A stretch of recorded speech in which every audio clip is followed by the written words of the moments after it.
Wow. Hello! Welcome. Welcome, everyone. My name is Monet of Monet, second generation PETALIGHT. You groovy, funky, retro cutie. Monet! Let's go!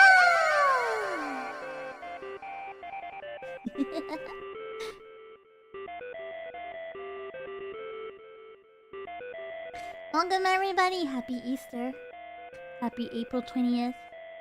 Whichever you celebrate. Welcome.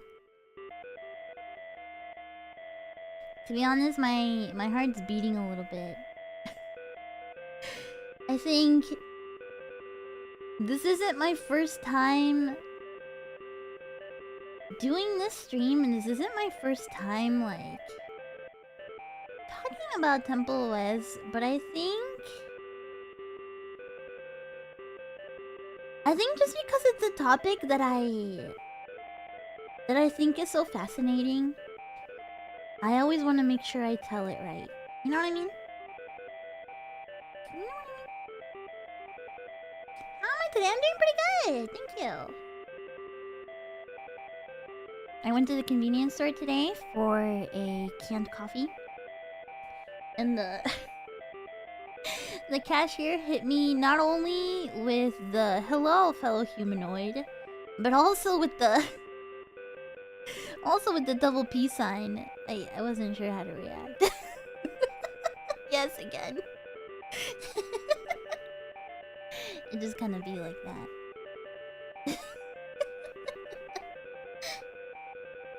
Did you reply like I wanted to? No, I didn't. I was just business. Anyway, before we start today, I want to check really quick. Is my background audio too loud for you guys? Does it sound okay?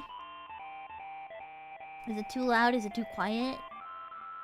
I realize now it might be a little quiet. Hold on. Now it might be a little too loud.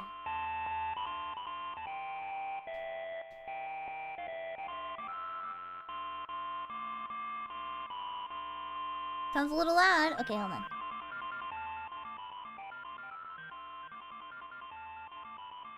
How's this? Is this better? Is this better? Is this any better?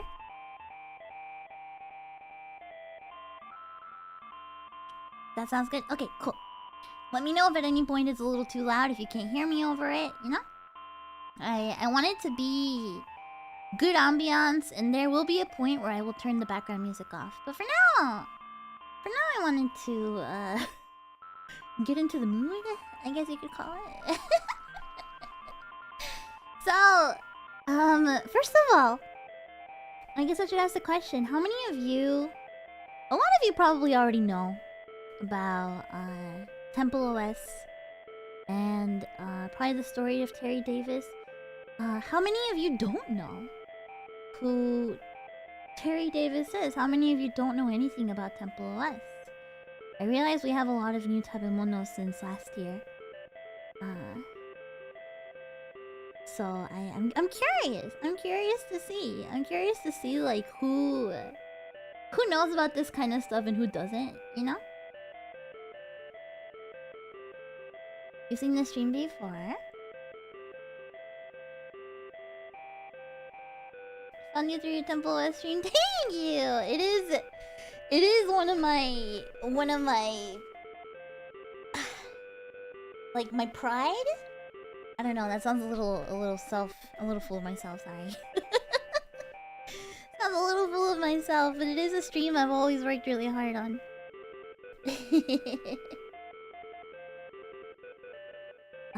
So it is one of my special interests. Yes. So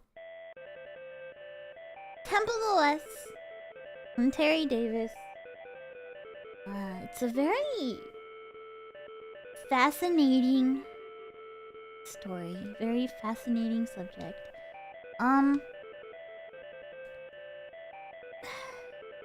I think the reason that I am so intrigued by it is that I can't help but be like really fascinated by stories of, I guess you could call it obsession.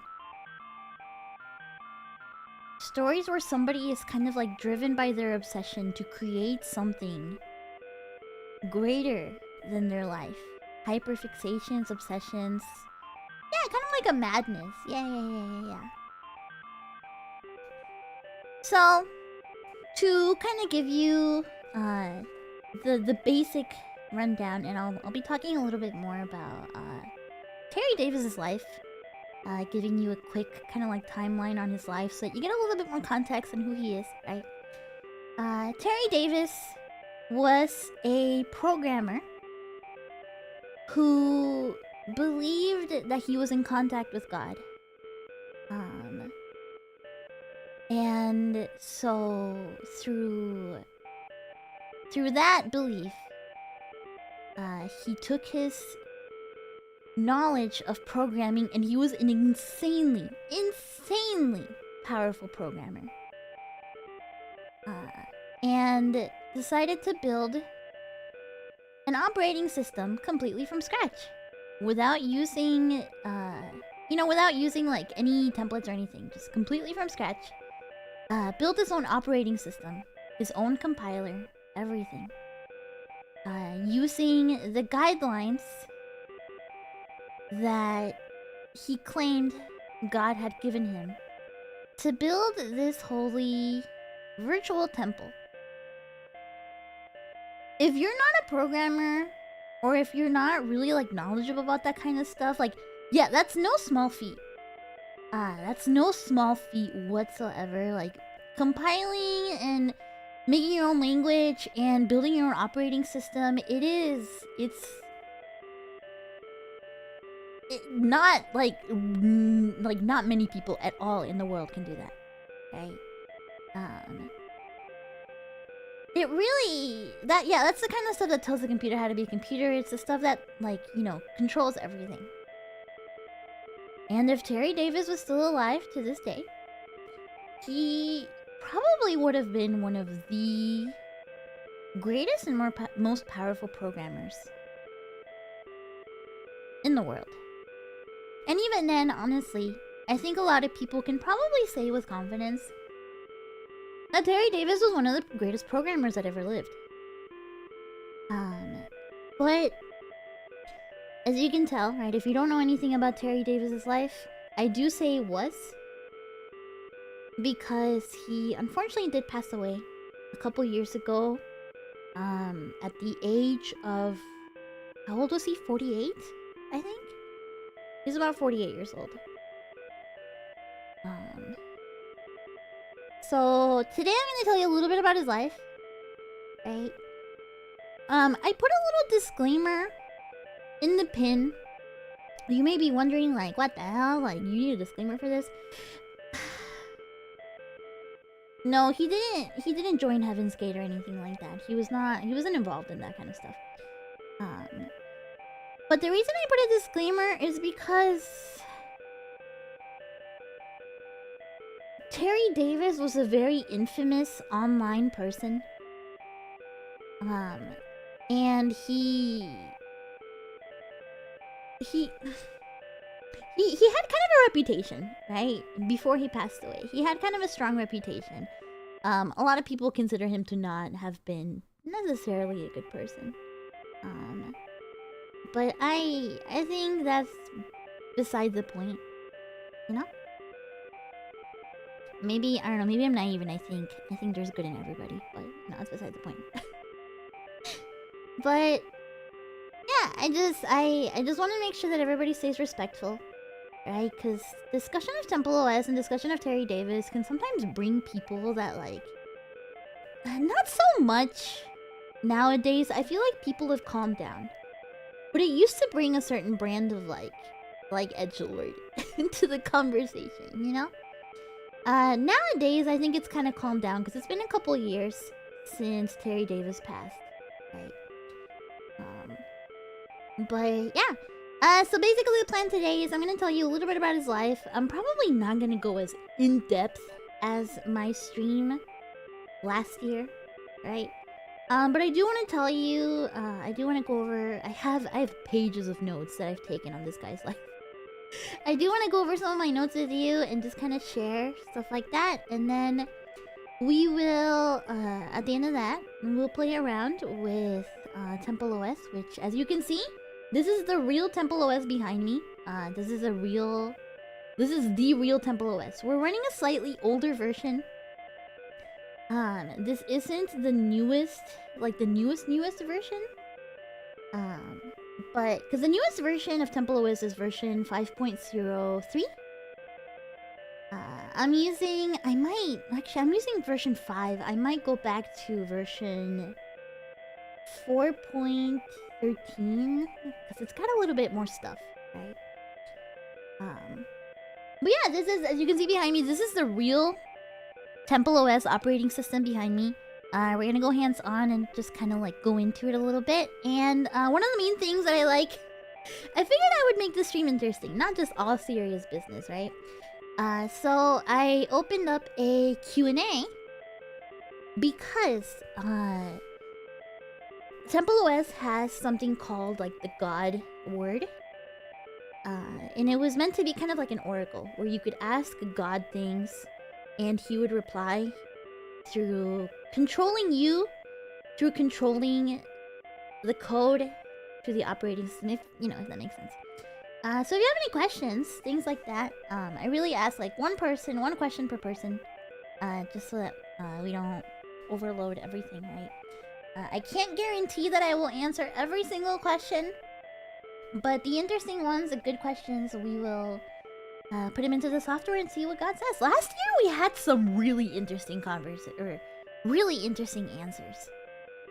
Last year, it like, when we did this last Easter, it almost was a little scary.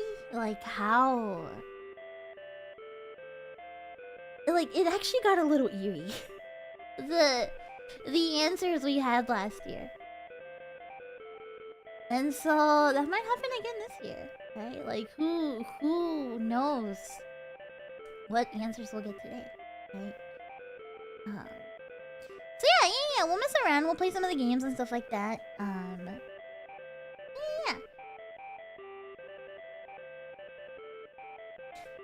If you are curious, you too can run templeOS. I'm running templeOS today from a virtual machine.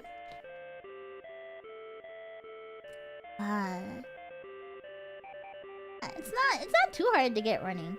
It does take a little tinkering. I had some help, thankfully, a couple years back, so I'm able to get this running pretty smoothly now. Does it connect to the internet? No. However,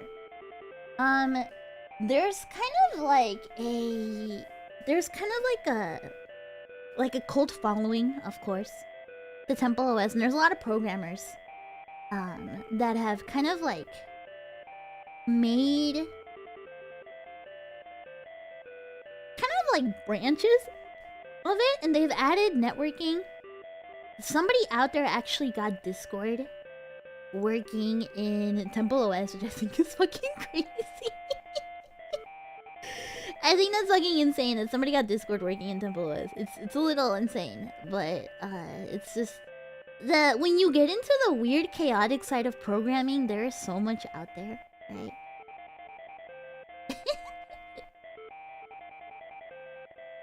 The evil Discord in the Temple of God, real.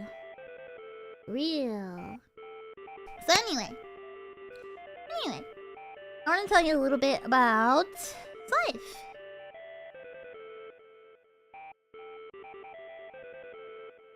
It's gonna be like dude that can run and everything. This isn't the software. It's something that I need to... This isn't software, this isn't the game. This is an operating system. An operating system is something like Windows or Linux. It is what runs everything. So this isn't just like a game or something you just download, you know? It's a whole operating system. If you had this on a computer, like raw, this would be the only thing on it. Nothing else. Right? So anyway, let me kinda organize some stuff here. It'd be nice if I could... Be nice if I could get like a little notepad going here.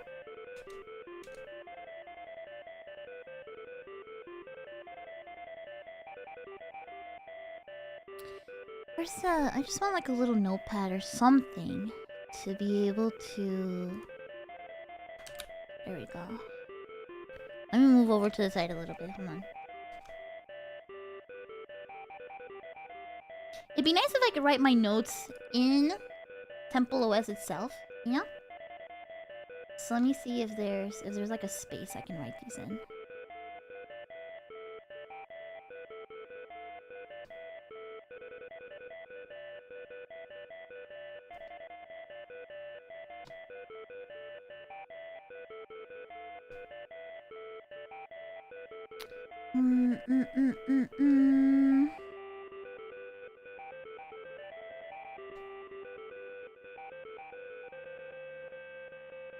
I guess we're just gonna write it in here. Just raw right here. No, not right there. No, right here, right here.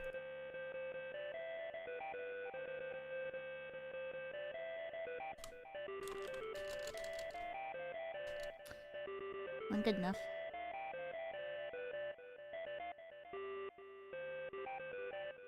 Oh, here we go.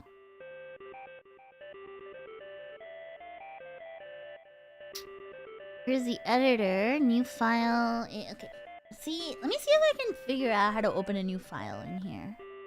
Cause it'd be real nice to be able to...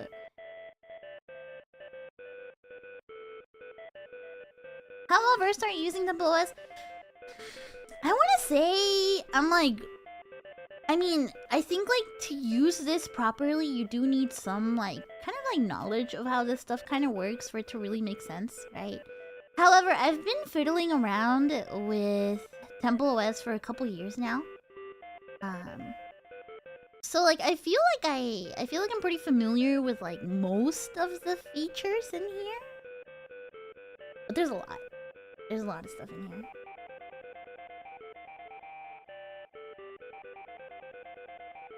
Was it ed new file.h.c? Okay, hold on. No, I don't want to play basketball. Stop it. No, hold on. No, wait. No, wait a minute. Stop. There we go.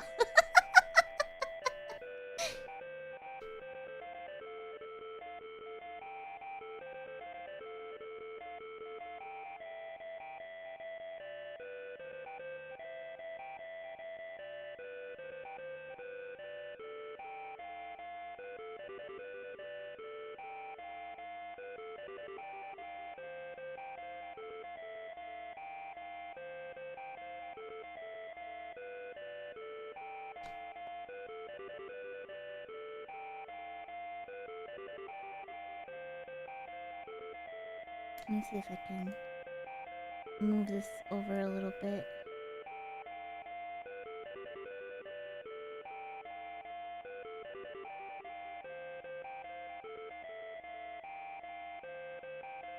There, I think maybe we can write it in here. Okay. No? No, hold on.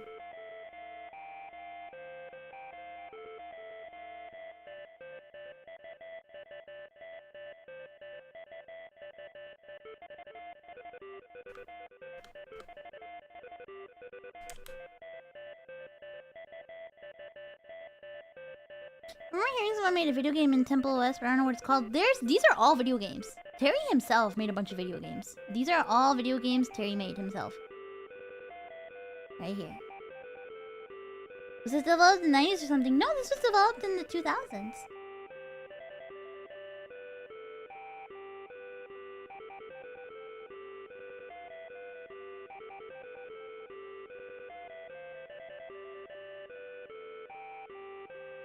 Oh, there we go. Text widgets. There we go. Terry, please. Ah!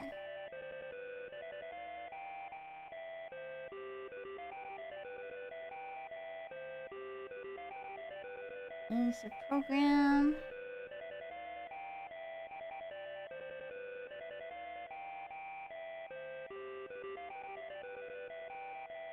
Text.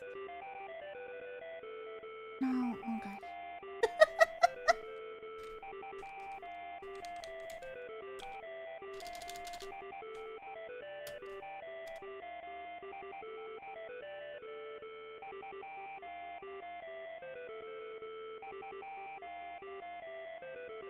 Oh, it's fine. We will we will just talk about it. I was hoping to write the fucking notes in the program itself, but I'm fucking stupid and I can't figure it out, so whatever. Oh, here we go. Okay. Okay. So.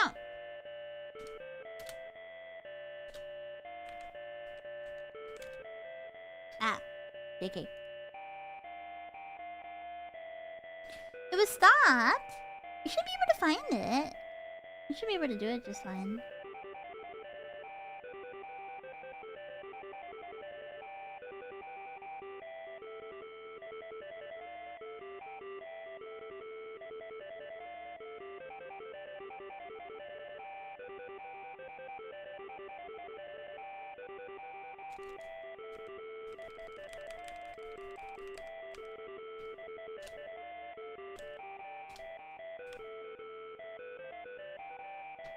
Oh my god, every time I click something. Every time I click something.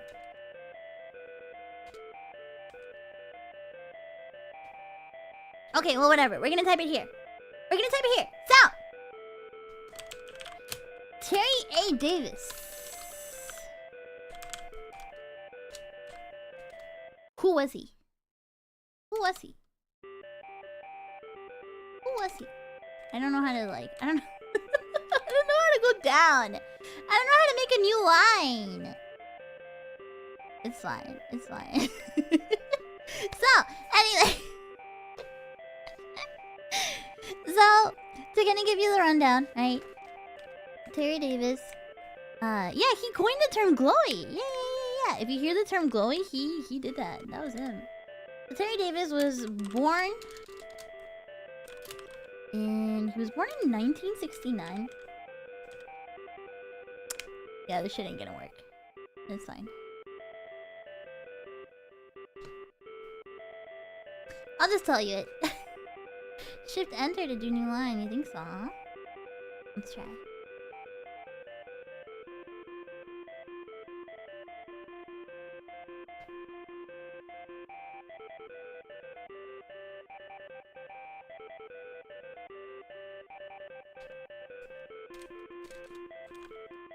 Nah, whatever. So, okay, here we go. Terry Davis, who was born in 1969. December 15th. So, if you ever want to celebrate his birthday, it is December 15th, 1969. He was born in Wisconsin. I know we have some Wisconsin tabemonos out there. He was born as a Catholic, right? Not really surprising anybody. He was the 7th of 8 kids. And that always gets to me, right? Cause I only have one sibling, right? And that already seems like it already makes me want to go insane, right? Like having a single sibling already makes me want to go crazy. But he's from that era where like people had a lot of kids, right? Go Packers. He's from that time where people had a ton of kids. And so his family had 8, and he was the 7th one, right?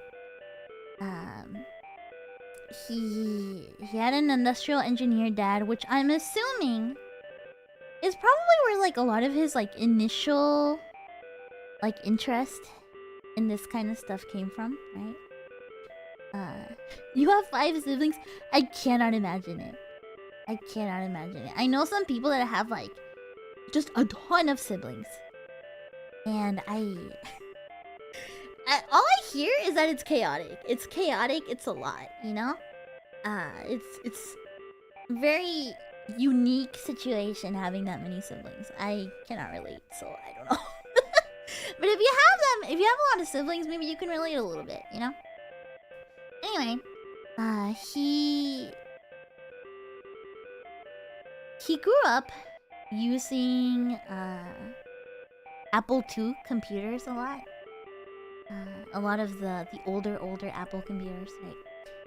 And then as a teenager, he got really into the Commodore 64, which was a really popular computer at the time. And he basically, like, he learned the ins and outs.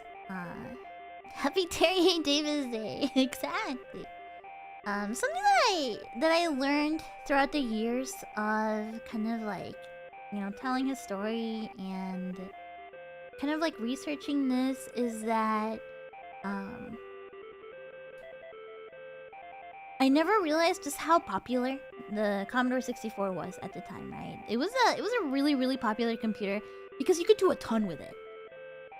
It was kind of like, these were kind of like the first computers that were kind of like really accessible to your typical person, you know? Because back then, you know, especially prior on the time that Terry was growing up, you know, like in the 70s and 80s, computers weren't in every single household, you know, like they are now. Like, they weren't... Computing isn't what it is now, right? Yeah, but the Commodore was one of the first computers to really be accessible. Yeah, it was everybody's first computer. It was really accessible. It was kind of meant to be it was meant to be just like a simple computer that everybody could use, right? Wasn't the Commodore also a game system? Yes, it was a computer, yeah. Hi, never thought you'd see a VTuber looking in templeOS. Check out my stream last year too. This is my Easter tradition. This is how I take you guys to church on Easter. Windows 1. This is templeOS. This is templeOS. So, the Commodore 64. I have some notes about it. He had a book. He had a book called Mastering the Commodore 64, and he was like obsessed with it.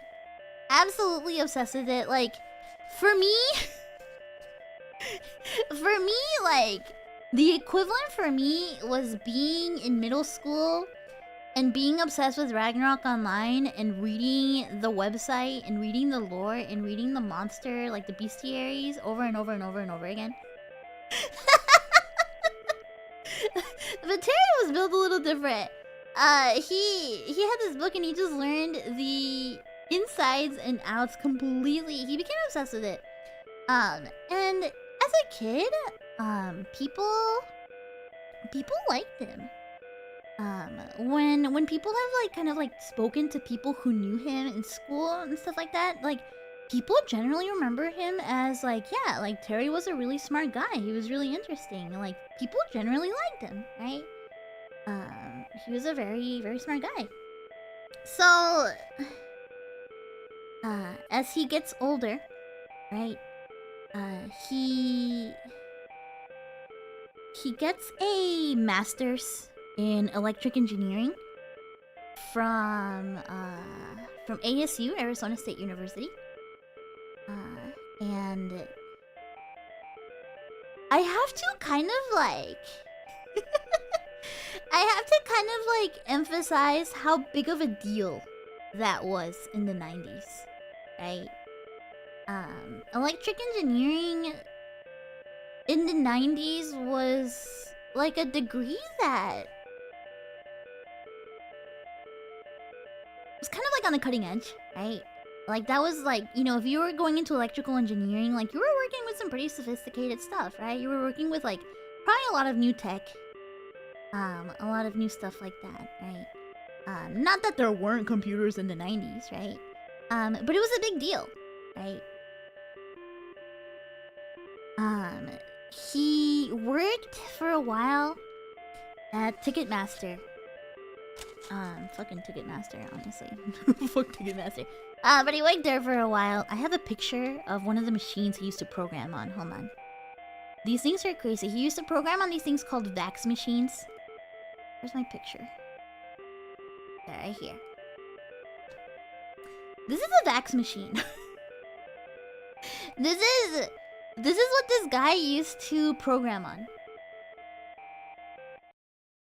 You know when you hear about how, like, back in the day, computers would take up, like, half a room?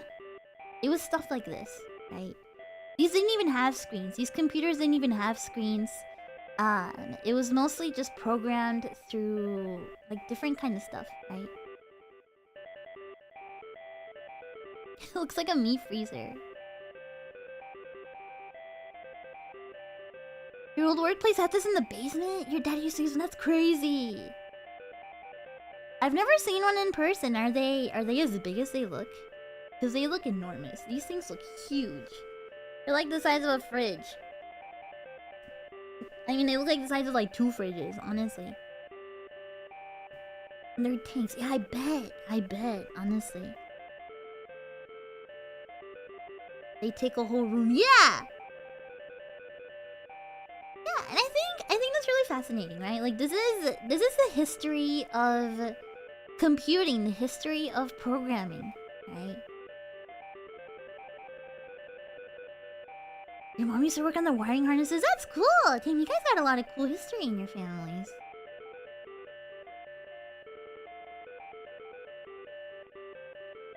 So, anyway, that was his main job, right? Terry was working on these, programming on these, working at Ticketmaster for quite a while after getting his master's in electric engineering, right?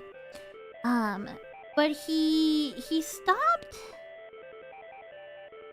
around 1996-ish, when his mental health started getting really bad.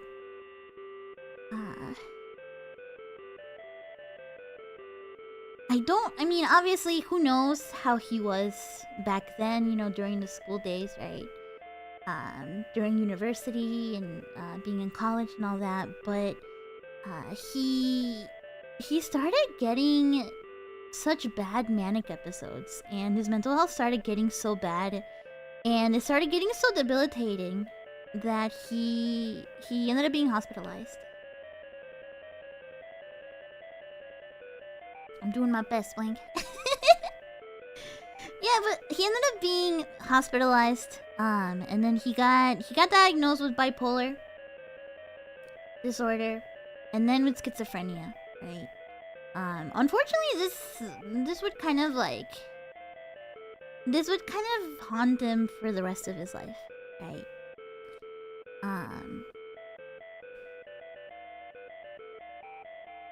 So even though the interesting thing about Terry is that, even though he was born Catholic, and I mean, to be honest, this is probably a shared experience with a lot of Catholics. Even though he was born Catholic, he was atheist for like a good part of his adult life, right? He considered himself completely atheist for a while. But as his mental illness got worse and worse and worse and worse, he started like having some crazy, like he started having more crazy delusions, right? The schizophrenia really kind of started having a hold on his life. So one of the things I always thought was really interesting is that he and I mean, I say interesting, but to be honest, this part's a little funny to me, right?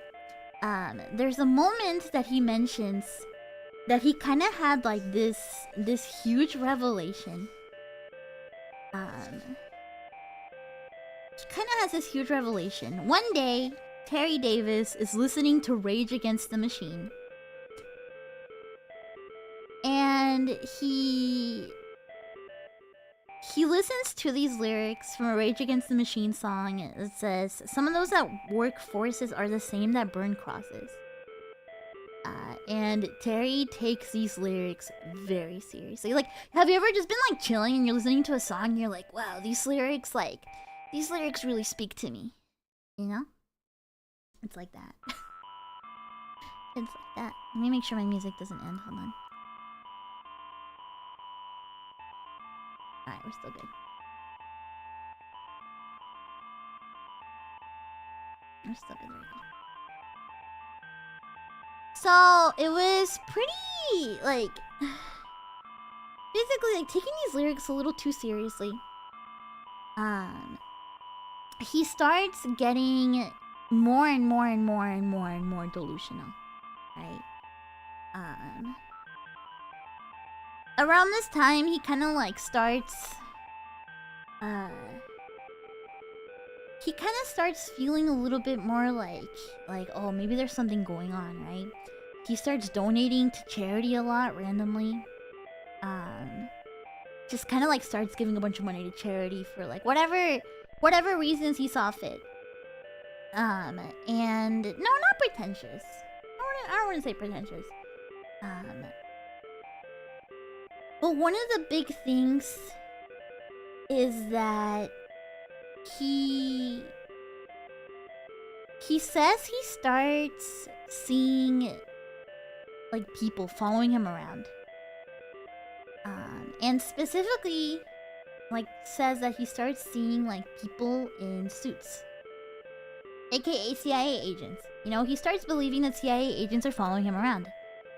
So he gets really paranoid, right? Because I mean, to be real, right? If you started kind of like, especially if you're like suffering from schizophrenia and stuff like that, right? If you start seeing like the dudes in suits and you start thinking they're after you, right?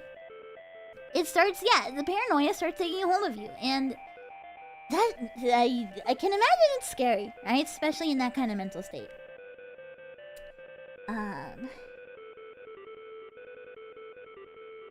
This is where he... Please refrain from using the terminology he used for them. No, I'm gonna talk about it. I think it's important to talk about it. So this is where Terry starts. He coins the term glowies. I mean, he used more words. He was a big fan of racial slurs. He was not the most unracist man ever. But you know, it's beside the point. He claims that you can see them glow in the dark. Yeah, the term glowy came from Terry Davis. He legit came up with the term glowy. If you've ever heard the term glowy to refer to federal agents, it came from Terry Davis, right? Because he basically he would claim that like they basically glue in the dark, whether he meant it literally or whether he meant it, you know, just like figuratively, I'm not really sure. But he would basically say like, yeah, you know, you can tell. You know, like you can tell when there's a Fed because they glow in the dark. And it's funny because to this day that term has really taken off, right? Like a lot of you in the chat like knew the term even without knowing it was from Terry. That kind of just shows like some part of his legacy, right? Yeah, it basically means you can sniff him out. Because they were really obvious in like activist groups, right? You could really tell like who was a Fed. So he would claim that like, you know, that these guys they glue in the dark. I mean, he would say a lot more. He should say you should hit them with your cars. He would call them slurs, all sorts of things, right?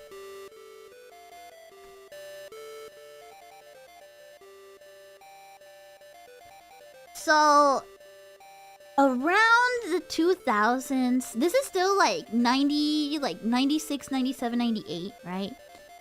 Like this is from like late 90s, early 2000s. So around the early 2000s, this is one of the stories that I think is some of the most like interesting from Terry Davis's life. I think this was like a really formative moment. But somewhere in the 2000s and early 2000s, he has this like crazy manic moment. And in an attempt to run away from the glowies, an attempt to run away from like the CIA agents that he believes are like following him around because of his like programming knowledge or whatever it may be, right? He goes into like a crazy paranoid manic moment, and he takes his car and he books it. He books it hundreds of miles south. Probably into the Arizona desert, right? If I remember right, it was like around, it's like Arizona, New Mexico desert where he was, right? He just books it. He takes his fucking car and he books it. And he just drives for hundreds and hundreds and hundreds of miles south. And as he's driving, he's listening to the radio. And remember, like, he has pretty severe schizophrenia. He starts thinking that the radio is talking to him. And so it's like this moment where he's like, fuck, you know, like, no matter what I do, they're following me. Like, the paranoia kicks in even more. That, like, they're following him. They're talking to him through his radio. And so, right there, in the middle of the desert, he starts dismantling his car. He starts, like, taking his car apart, piece by piece.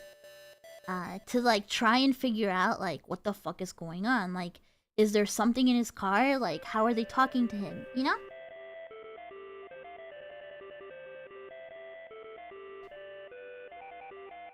What was it saying? I'm not sure. Loki, taking your car apart piece by piece is hard as fuck. I mean, at this point, Terry had to have been late 20s, maybe early 30s. So, like, you know, he's a full-grown man at this point, right?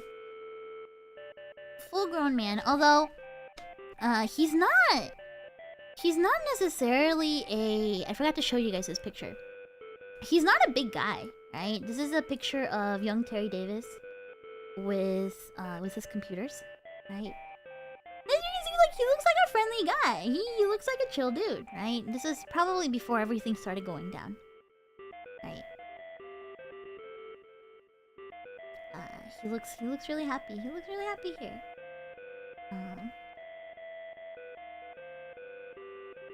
Looks downright jovial. I'm sure he was doing pretty good here. But yeah, he looks like a chill dude. And I mean, according to everybody, he kind of was, right? So yeah, he's in the desert. And no, he starts dismantling his entire car. Not just the radio. Not just the radio. He starts dismantling the whole thing, right? And then, out of desperation, he takes his car. Or he takes his car keys and he just tosses them in the desert, right? The car is dismantled anyway. What is he gonna, like, what's he gonna do with them? So he breaks apart his car, throws the keys in the desert, and basically just abandons his car completely. So as he's wandering for help in the desert, he gets picked up by a police officer. And I'm sure you can probably imagine his reaction to being approached by any form of authority, right? Like he's trying to run away from perceived federal agents to begin with, right? I'm sure any police officer approaches him and he's probably like, fuck this, hell no, you're not touching me, kind of thing, right? So he books it. He escapes from the officer. He escapes and he runs and he breaks his collarbone and ends up getting hospitalized.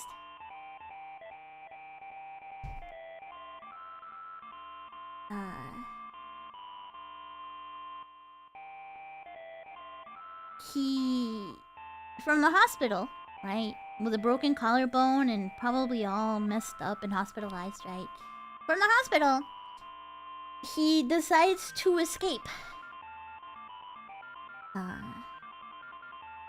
So he runs from the hospital. He escapes from the hospital. And tries to like Grand Theft Auto a random truck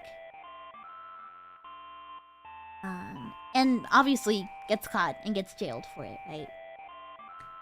He tries to escape jail, but fails, because, I mean, good luck with that, Terry, right? But basically, this entire event, right, becomes his true, like, spiritual awakening, right? He sees all this as signs from God.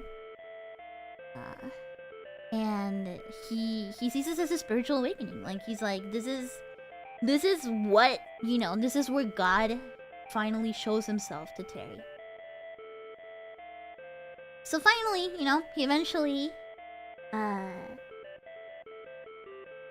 he was very, very interesting. And this is why I like telling a story, because it's like, I'll always be fascinated by the stories of people who create things, especially who create something as big as this, right? It gives, I think it only makes it more interesting to know the story behind it, right? So, in 2004, he finally begins working on templeOS. It wasn't called templeOS at the beginning. One of the first names, I think, was Yae operating system. That was from, like, I think until, like, 2005, it was Yae operating system. Some people know templeOS as, Lusthos. He had that name for quite a while. Before it was called templeOS, it was called Lusthos for, like, a good 6-7 years. Right? And Lusthos, like L-O-S-E? Yeah, a lot of people know it mainly as Lusthos, because that was the main name for a good while. I think until like 2012, it was called Lusthos. Was he documenting his work somewhere while working? Yeah, he documented a lot of this stuff on forums and websites and blogs and stuff like that. So a lot of this stuff you can probably still find around. And if you mess around with templeOS, there is an insane amount of text in this operating system. Like, let me just kind of show you. Like, it's fucking crazy. Hold on.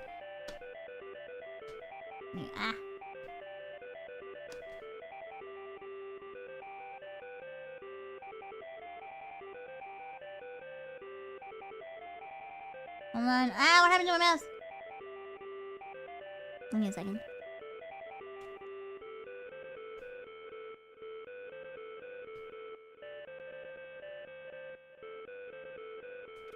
Is it designed to run on specific hardware? No, actually. Not really.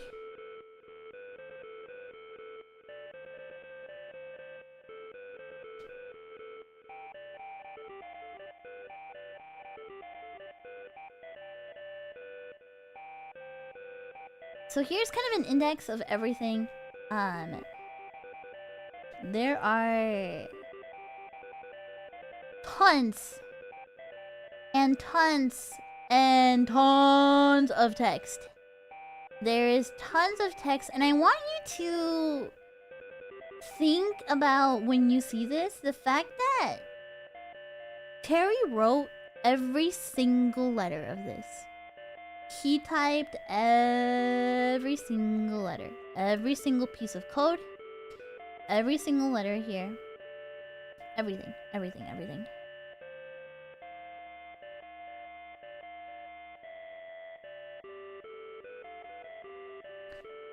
Something that's really interesting too is his address, his full-on address and phone number is here. That's something interesting, or that's something important to remember for later.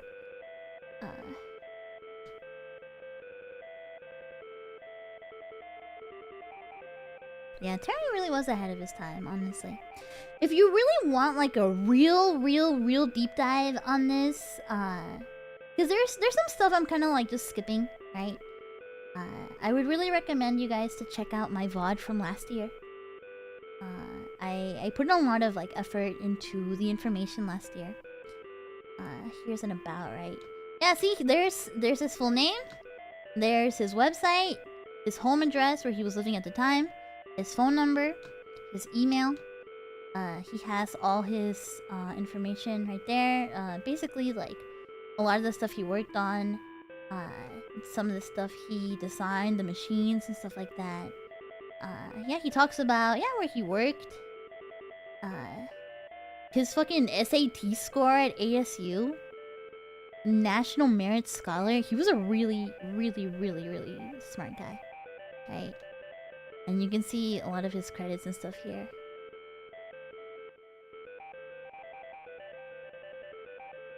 It's really interesting, right? He's got all sorts of stuff.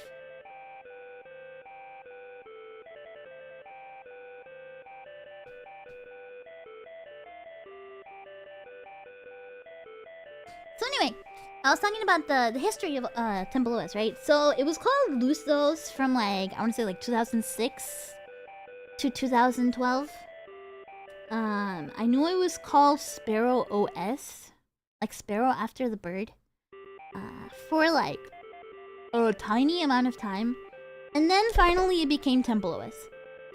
So templeOS was the final name for the operating system. Initially he wanted to recreate like the Commodore 64 environment, probably because that's what he was the most knowledgeable about, right?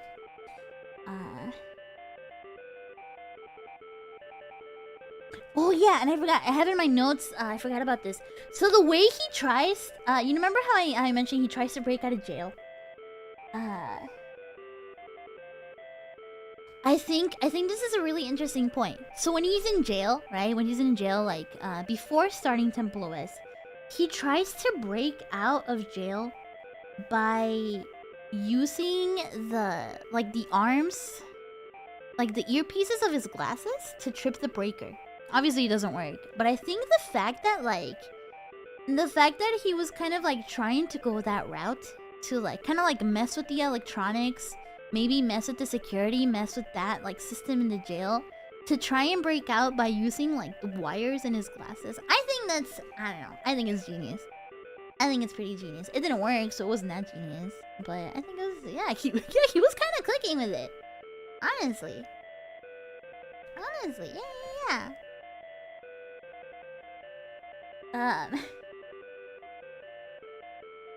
There's a quote.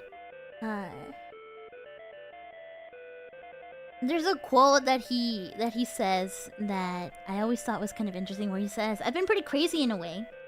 Now I'm not. Now I'm crazy in a different way, maybe." But another thing that I forgot to tell you guys is when he's in the hospital. Another thing that kind of like messes with him, right?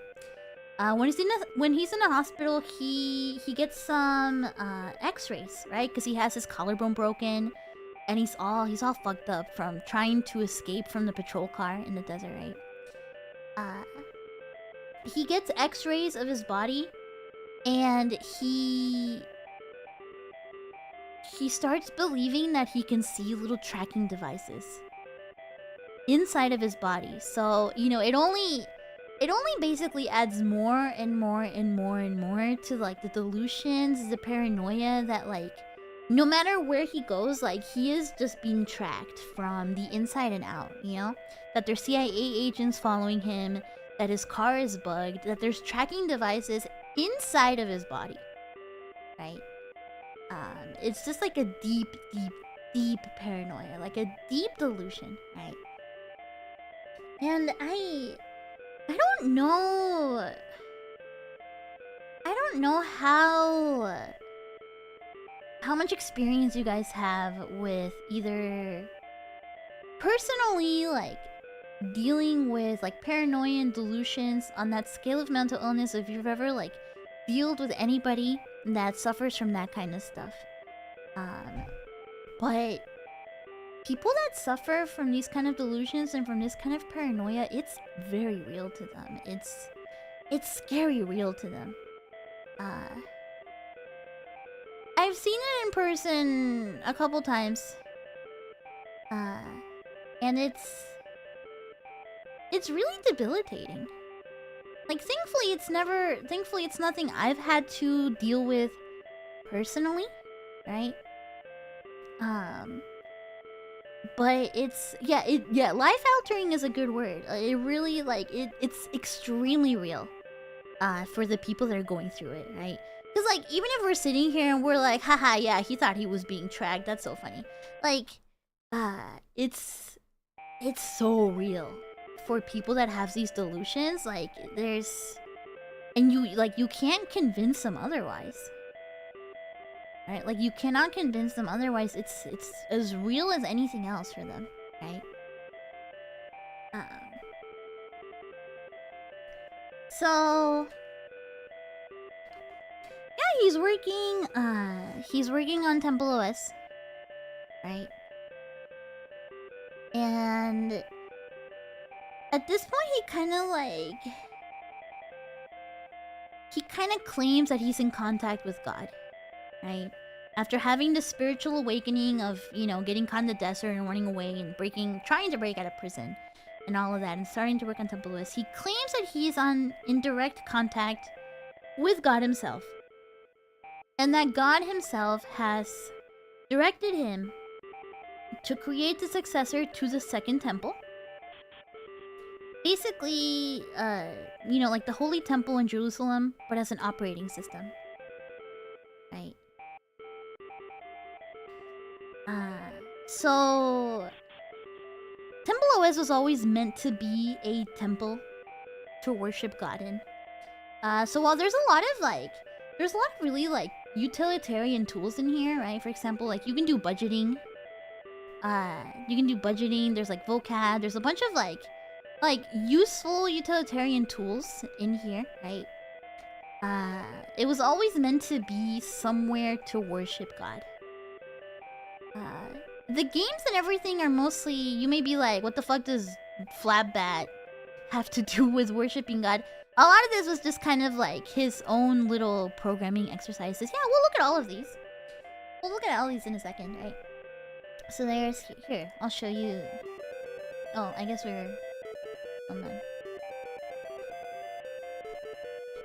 Hold on, can you hear?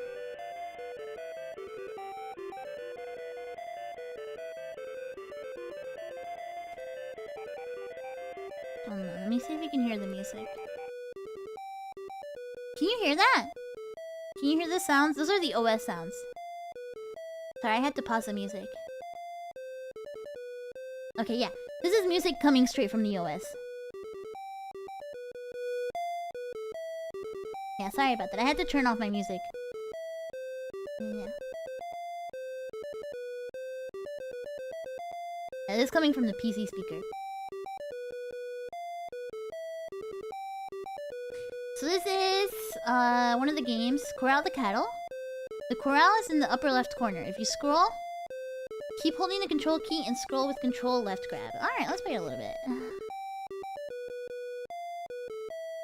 I actually kind of like this one. This one's kind of fun. Yeah, the corral is up here. We gotta open it. Hold on. Let me get my cattle. Alright, come on. Come on. Come on. Come on.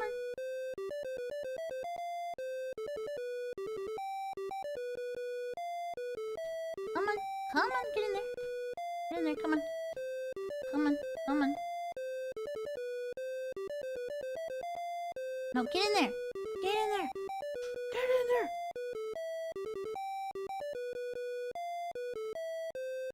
Come on, get in. Get in. Get in. Get in. I gotta say, this is probably one of the more playable games in templeOS. A lot of the games that Terry wrote are not the most fun. Like, admittedly, a lot of the games he made are not very fun.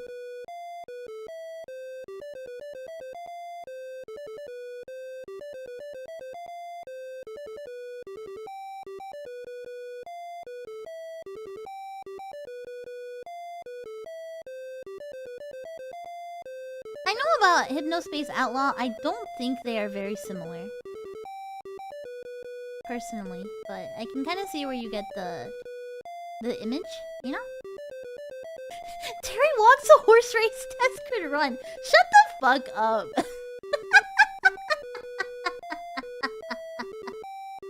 Shut hell?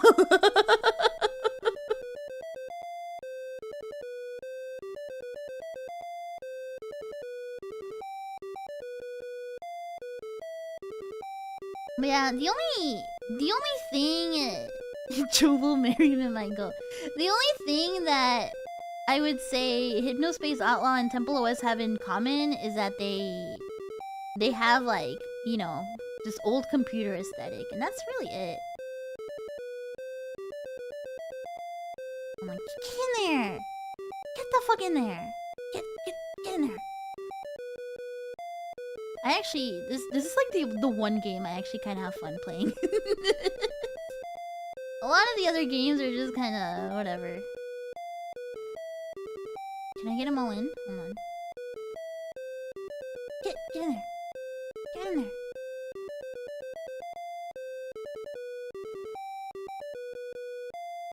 No, open the gate. Okay, where are you going? Where are you going?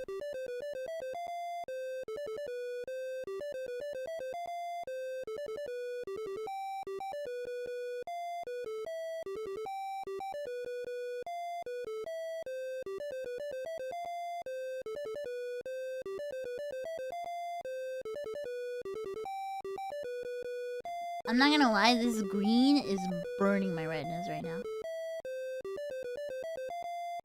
My eyeballs are... I'm gonna go blind. Get in there! Come on! Get in there! Alright, who's left? Oh my god, what are they doing? Oh my god, they're all the way over here. Okay, hold on.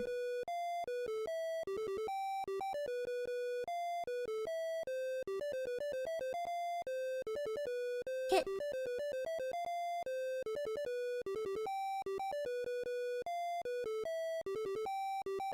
Come on, cross the river.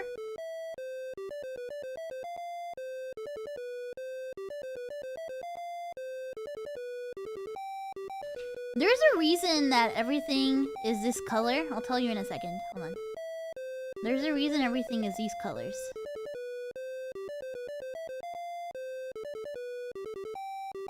Get in the fucking... Oh my god. I hate these fucking cows. We're never gonna make it. We're never gonna fucking make it.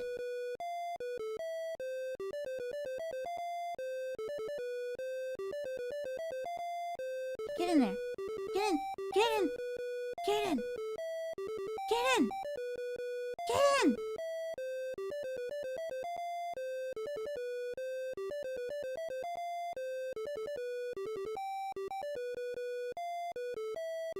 Get in there.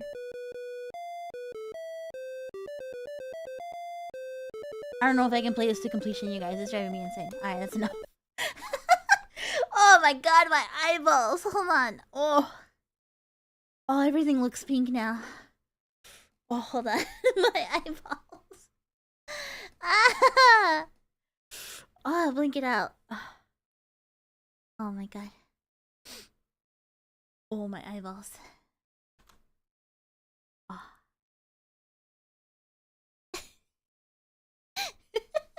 My eyeballs. Anyway.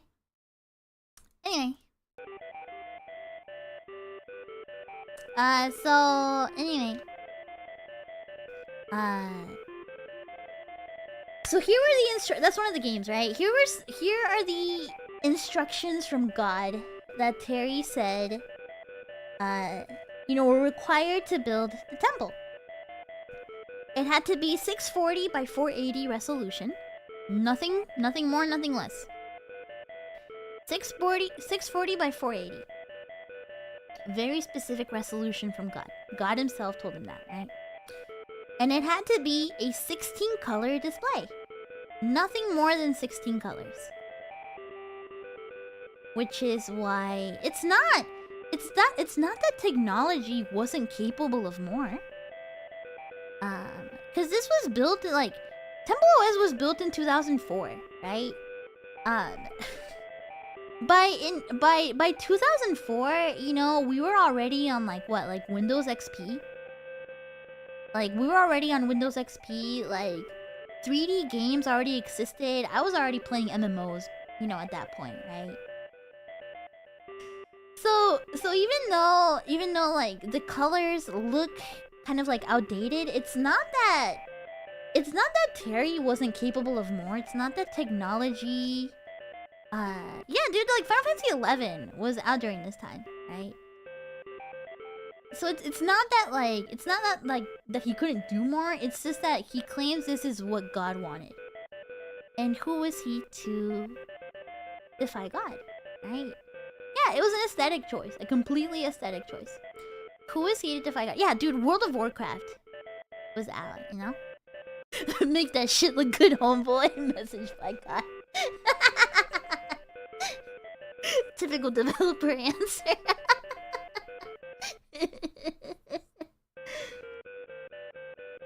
So, let's play another game. Hold on.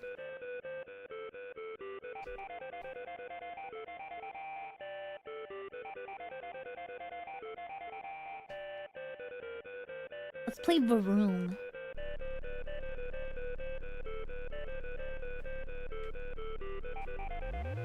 This is a little racing game.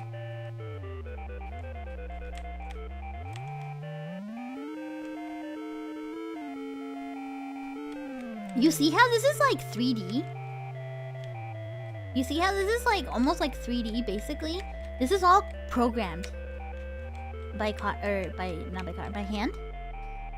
Hell yeah, Desert Buzz. Have I ever told you guys that I'm planning a Desert Buzz stream soon?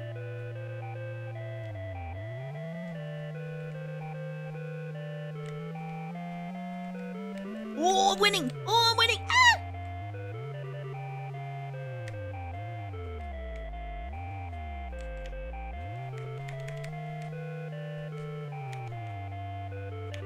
This is programmed better than many commercial racing games, honestly. Legit, real. Yeah, Desert Buzz is 8 hours long. Yeah. So it'll be a long stream when I do it. Alright, let's speed up. Ah! We gamed over. Oops. I crashed.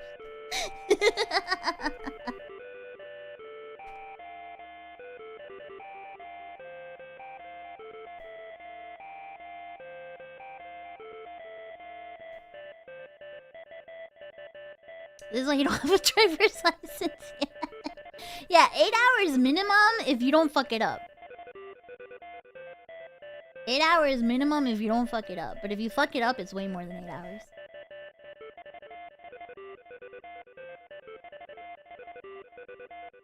I played it a long time ago with a friend. We played it over Parsec. And the thing about Desert Bus is that you can never really take your hand off the wheel. Or the bus will steer off and you will crash, right?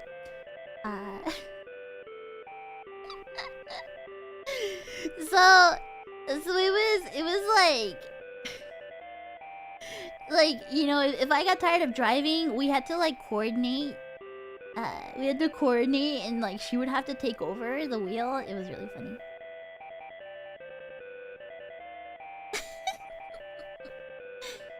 Alright, so this is his basketball game. Left click to pass, right click to jump. Alright. Alright, come on, get it. Get it. Hey, give it. Gimme.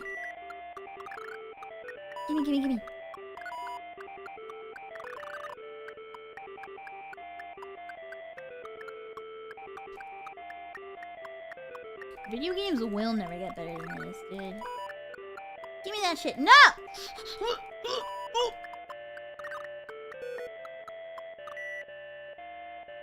Get it. Get it, don't fuck it up. Get it, bro. I got you. Oh, fuck. Oh, shit. Oh, I got it. Oh, my God.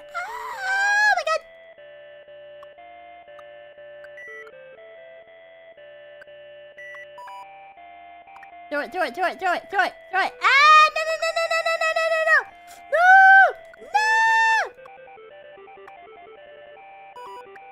Ah.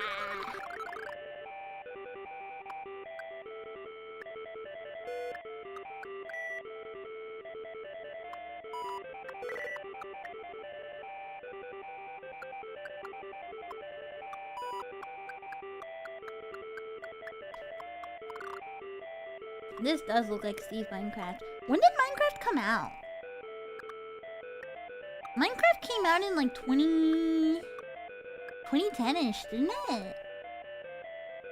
No, like 2009? 2008? No, this is way before Minecraft. Yeah.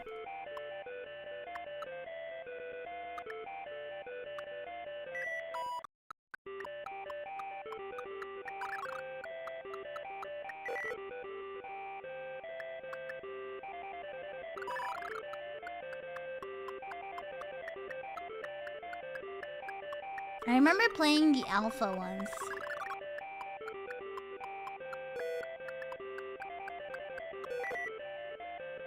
Alright. Good enough. Good enough. The axe caliber is pretty good too, actually. Face away from sun and solar storm. Okay. Hi, Terra! Welcome, readers! Welcome! templeOS Cruiser Kino stream. Welcome, everybody! Happy Easter. Welcome to the Temple of God. I am going over the life of Terry A. Davis and his most famous work, templeOS. So get comfy. We're just playing some of the games he programmed into the software.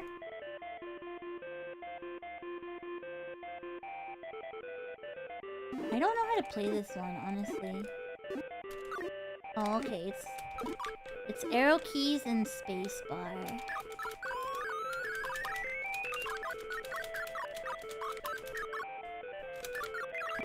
Whoa. This looks pretty slick. Right? Like, they're not, like, badly programmed.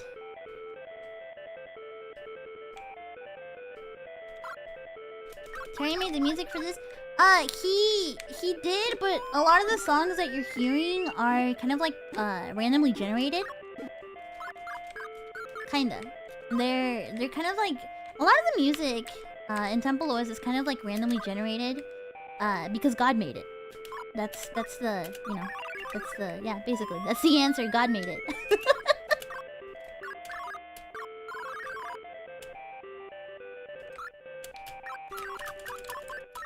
I gotta shoot this one. Nah, fuck you. Ah.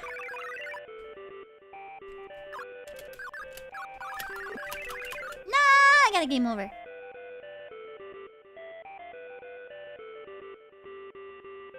I got a game over.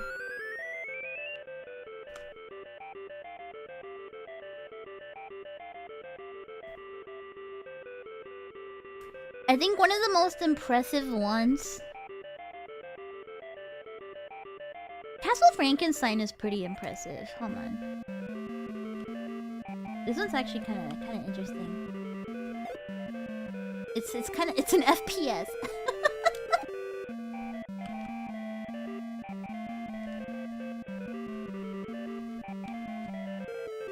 This is Terry's God-made FPS. Who needs Doom anyway? What I always think is really fascinating when I play... Hold on, there's two BGMs. Hold on. I gotta pause the other one. Hold on. There we go. What I always think is really fascinating, right, is that there's like 3D. And when you move around the camera really quickly, you can kind of see it fall apart a little bit. That is literally because Terry coded this. There is no graphic engines. There's nothing, you know? He made this all. He compiled it all. He programmed it all. It's pretty advanced stuff.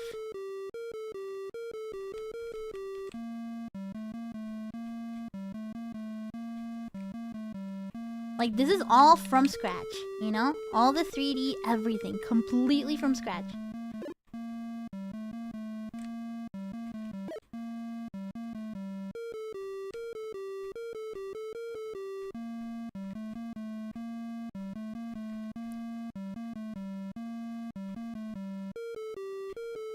Imagine how locked in he was, dude. We wish we were on this level of locked in. Like...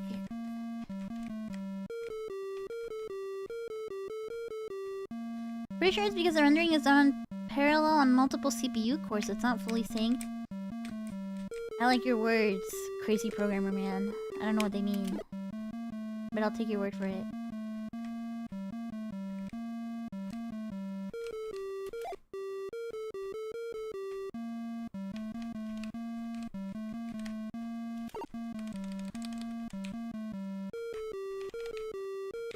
I trust what Sakana says on this because if I remember correctly, after watching my first templeOS stream last year, Sakana attempted to program his own operating system as well, called MonoOS. You can download it actually. I don't know if it's been worked on lately, but yeah, it does work. You can run MonoOS. It's an operating system Sakana made after watching my stream.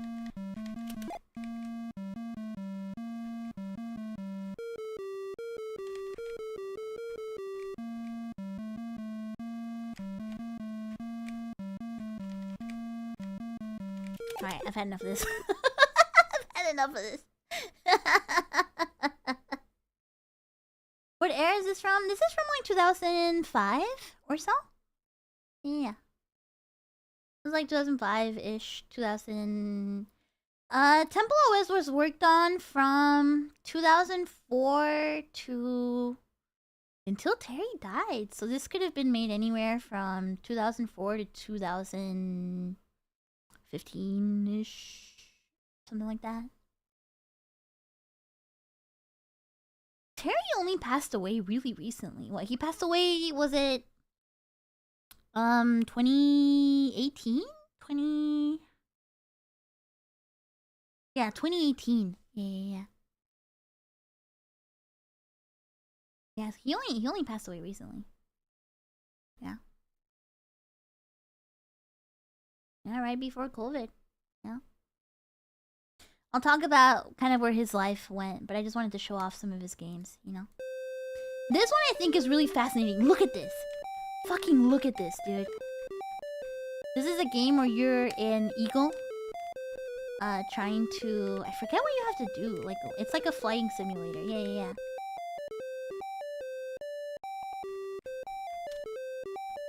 I think this is one of the craziest ones.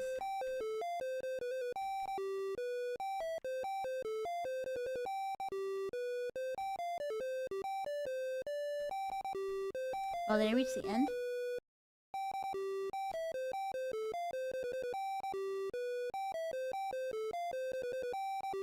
Terry was an actual genius. Absolutely! And that's why I like doing these streams. That's why I like doing these templeOS Terry Davis streams. Because I really do believe that. I really do believe that he's somebody, like, worth telling his story, you know?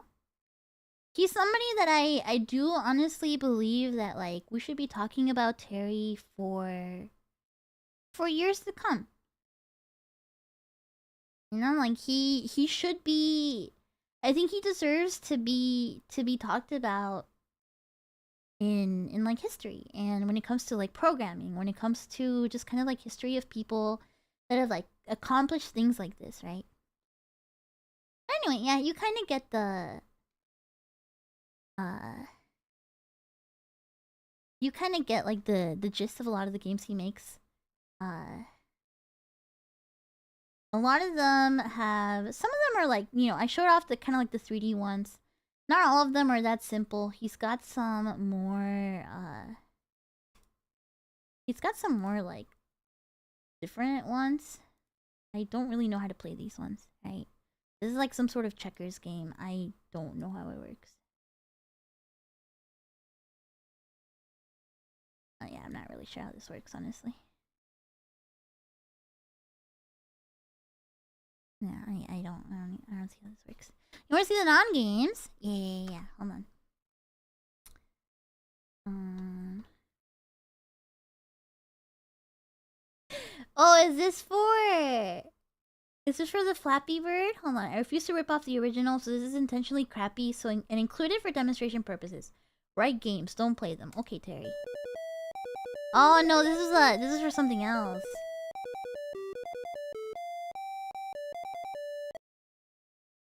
Yeah.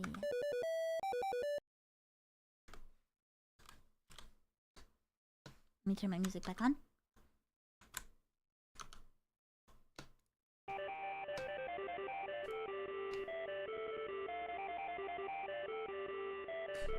No.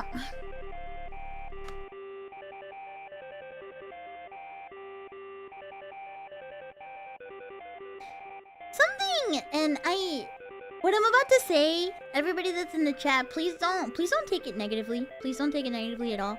I say this with a lot of love. Something that I've noticed every time I do this stream is that there's always a really, like, large amount of people that are very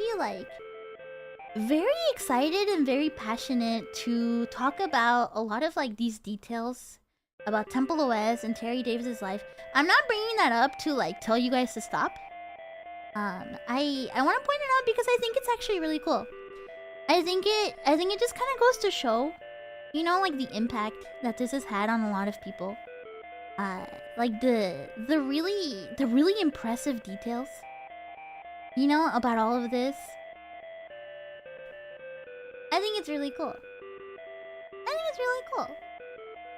Personally, I already know, right? Personally, I already, like, all the stuff that you guys are mentioning in the chat, I already know. But it makes me really happy just to always see everybody, like, eager. You know, to, like, share the story, to, like, talk about it, to talk about the details. I think it just goes to show exactly just how impressed everybody is. And every time I tell this story, every time I go over templeOS, because to be honest, I've been doing this stream every single year for about 4 years now. This is maybe my 4th year doing this templeOS stream. I've been doing it even before V4 Mirai, right? It's really fascinating stuff. That's why I really like doing this stream every Easter, because it's really, I wouldn't call myself the guru. I wouldn't call myself the guru by far. But it's just really, it's really fascinating. And like I said at the beginning of the stream, I can't help but be fascinated by people who create something so grand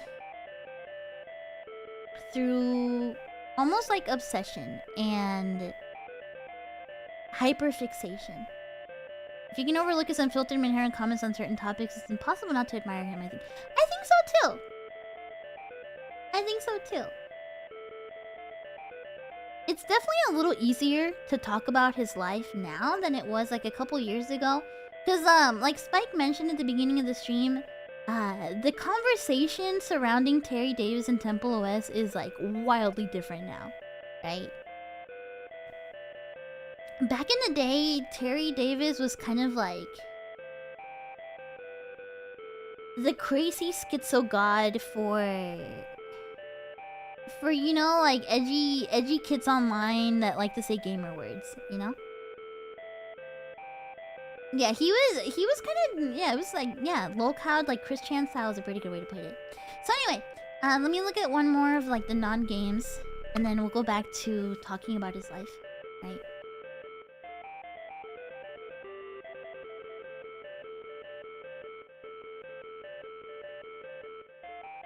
Here's some of the non-games. Here's a jukebox. Let me turn off my music, hold on.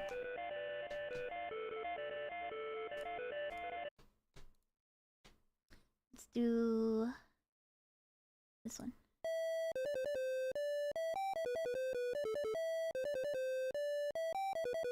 It's got some lyrics.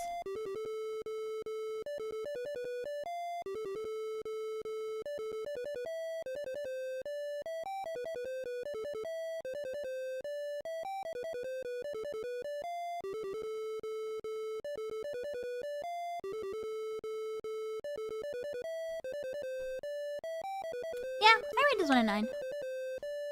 What about Night? I like this one. And the candle animation's kind of cool, actually.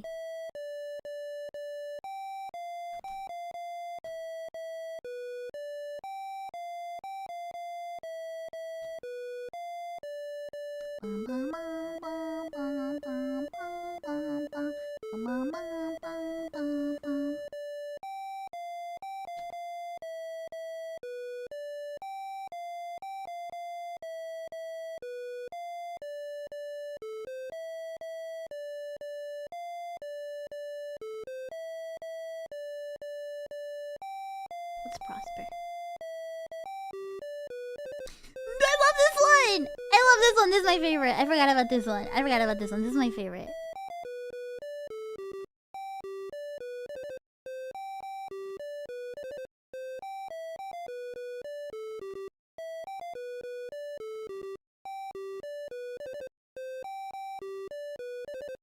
I don't think these specifically are not randomly generated. I think specifically these aren't randomly generated. But I'll show you some in a second that probably were randomly generated. The Salmody, I believe these are... Oh no, this one you can write music in it.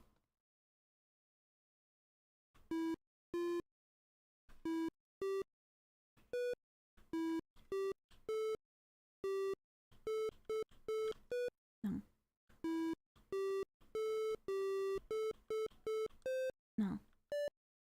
Hold on.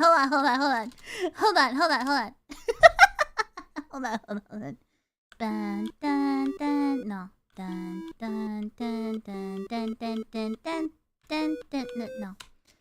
I'm trying to do Cruel Angel Ceases. Hold on.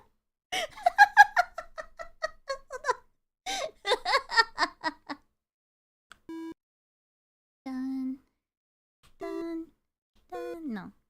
Dun dun. No. Dun dun.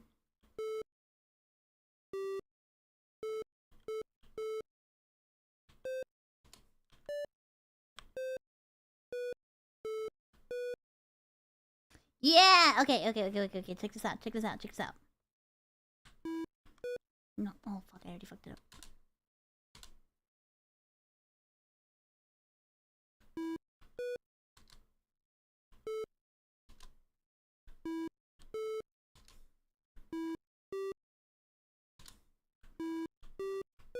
No.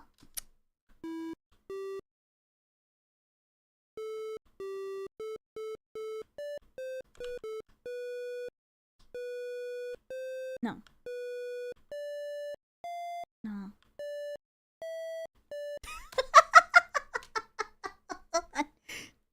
I'm cooking. Let me cook. Hold on. Let me cook. Hold on. We're getting there. No.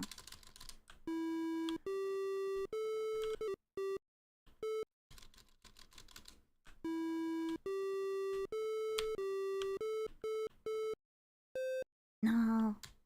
Oh, I was getting it wrong.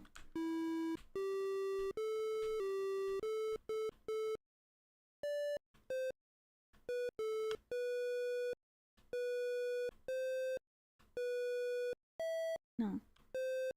Dun, dun, dun, dun. No. Dun, dun, dun. No. Dun, dun, dun, dun. Dun. No.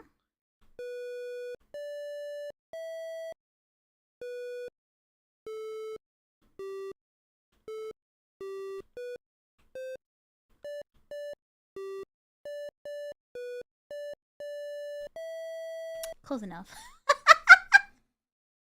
Close enough.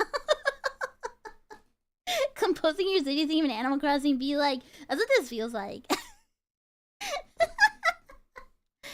You like it? You like it?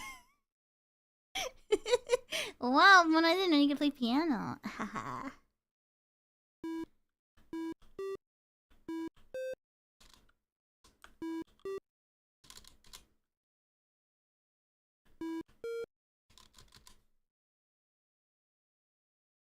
What would have Terry thought about an anime girl playing Cruel Angel on templeOS in 2025?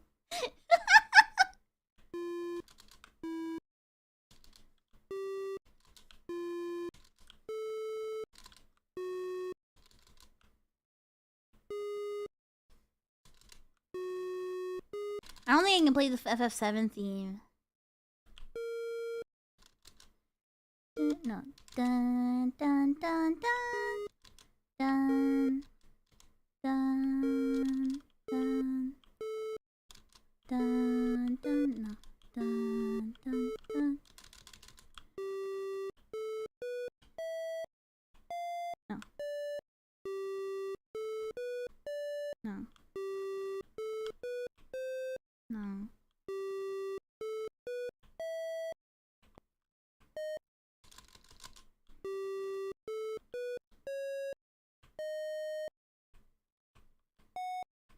That's it, that's it.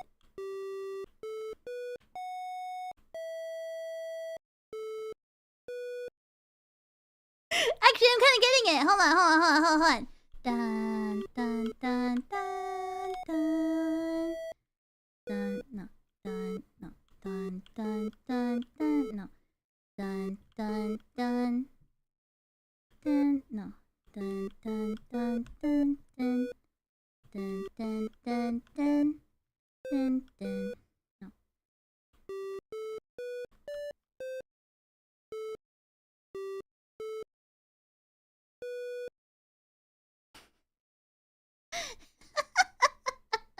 This is fun.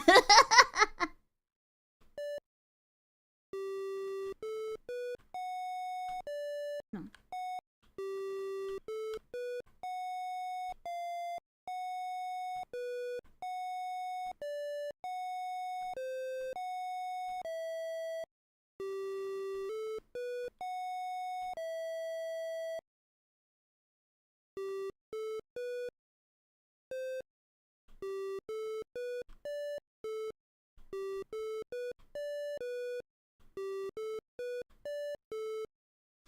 Ah, that part gets me.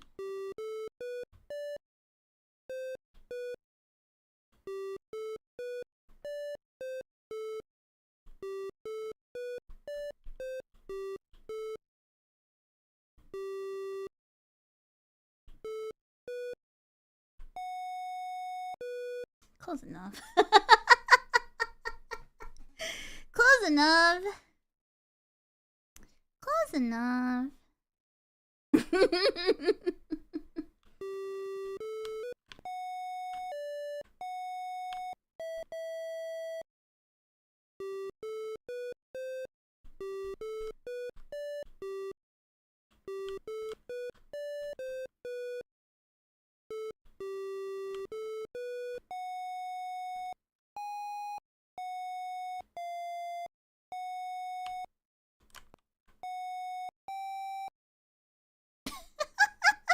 That's fine.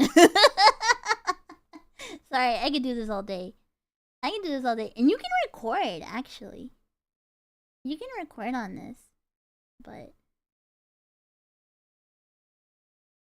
Let's see. Can I record it? Can I record it? Ah, no.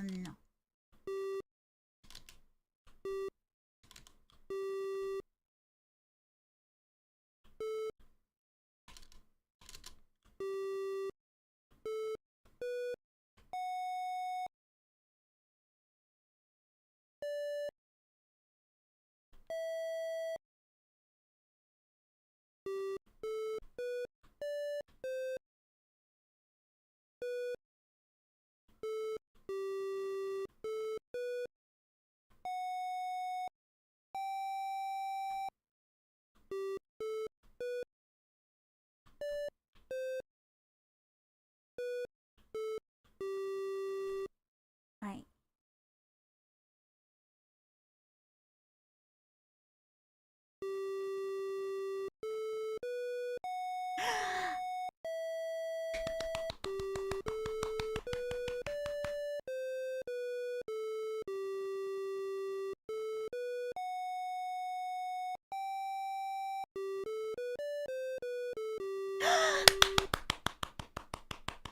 Oh my god!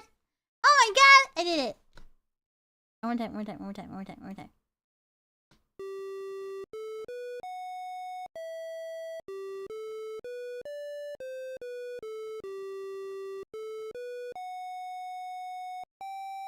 That note was a little too long. Yay!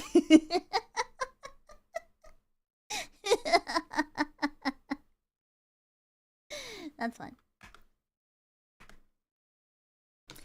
Yeah, there's a budget tool. Well, I guess we could have wrote our notes in here.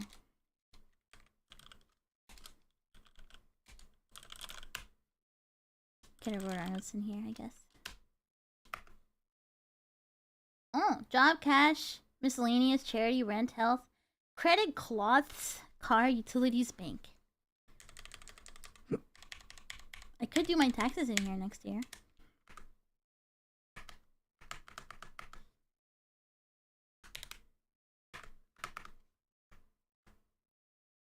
close end of this.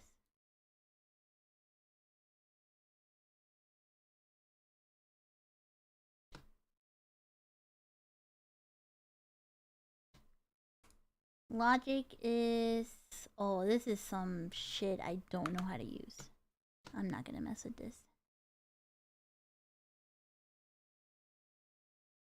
I'm not fucking with that. Let me make this a little bigger. Okay. Yeah. Here's a vocab, right? Bonapartism. A thicket of bushes, usually thorn bushes. In an intellective manner, a name anciently given to an itinerant minstrel or musician. The policy of Bonaparte or the Bonapartes. Right?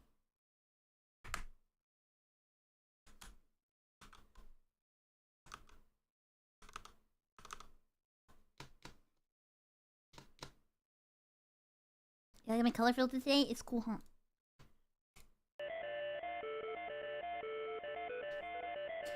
So, back to talking about Terry's life a little bit, because there's still some more we had to talk about, right?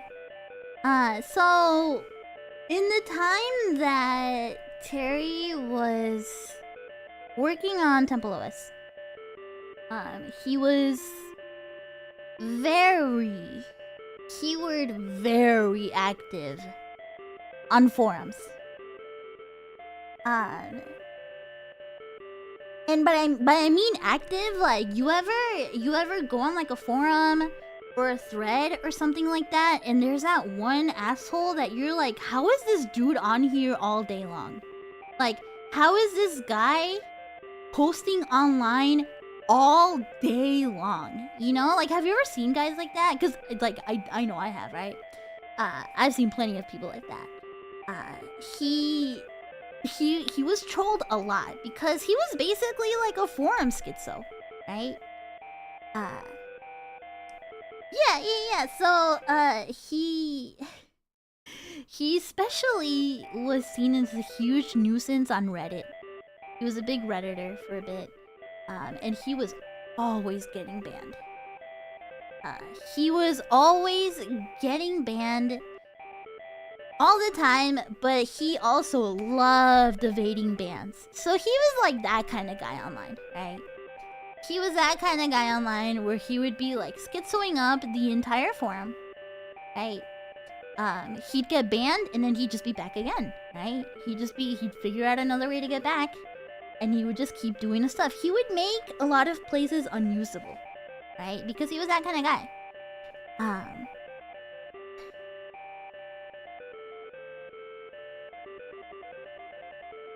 He would have like just a ton of angry outbursts all the time. You know, if you tried to talk to him, he would basically just, you know, explode at you, right? And so it was kind of around this time, though, because, like, basically what he would be doing is he'd be going on, like, Reddit, he'd be going on, like, forums, anywhere he could find. Yeah, dude, this wasn't that long ago. He was posting this stuff on Reddit. Like, he was still alive and posting everything, like, only a couple years ago, right? He was really active online up until, like, basically the day he passed away. Like, this all happened, like, in literally every single person in here, could have, like, straight up bumped into him on a forum, right? Every single person watching the stream right now, like, this happened, like, within the last, like, 10 years, right? He really wanted to talk to people, but if you ever challenged him on anything, he'd flip out. Yeah, exactly. So it's around this time that, like, a lot of people kind of start... Like, he starts getting some eyes on him, for better or for worse, right? Because he would be going on Reddit and stuff to promote his operating system, and then also to tell you how shitty of a coder you are, and how shitty of a programmer you were, and how much better he was than you, right? He was kind of, like, doing that kind of shit, right? So... it's kind of like around this time... How old was he? He must have been... 41, 42? Around this time. He was 48 when he passed away. And that was in 2018. So if this was happening around 2010, 2011, maybe even 2015, he was in his mid 40s probably, right? So he was middle aged already. Yeah, he was that guy. He was that guy. Average redditor. But it's kind of around this he kind of starts becoming infamous, right? As you know, the crazy schizo dude on the forums that you know was like promoting his weird operating system to talk to God. So you'll probably, if you really like dig and if you really do like a deep dive, there's probably a lot of like articles about him around this time, from like when people started first really discovering what he was doing and who he was, right? Because for better or for worse, if you start being a schizo online, like, you're gonna get noticed, right? Like, people, if you start screaming online, like, people are gonna look at you, for better or for worse, right? He was very famous for... he was very famous for using the hard N-word a lot. Like, a lot. Like, every other word kind of level, right? Like, this dude, like, he did not give a shit, right? Like, basically every other word was, like, the hard N-word for him. Because he was, basically by this point, that's how deep into the, like, the mental illness he was suffering, right? And he, according to him, he says he used to say he liked saying it that much because to him it was a way to get back at all the agencies like BBC and stuff like that, like all the like basically all the companies, all the agencies, all the powers who put him under what he called psychological warfare, right?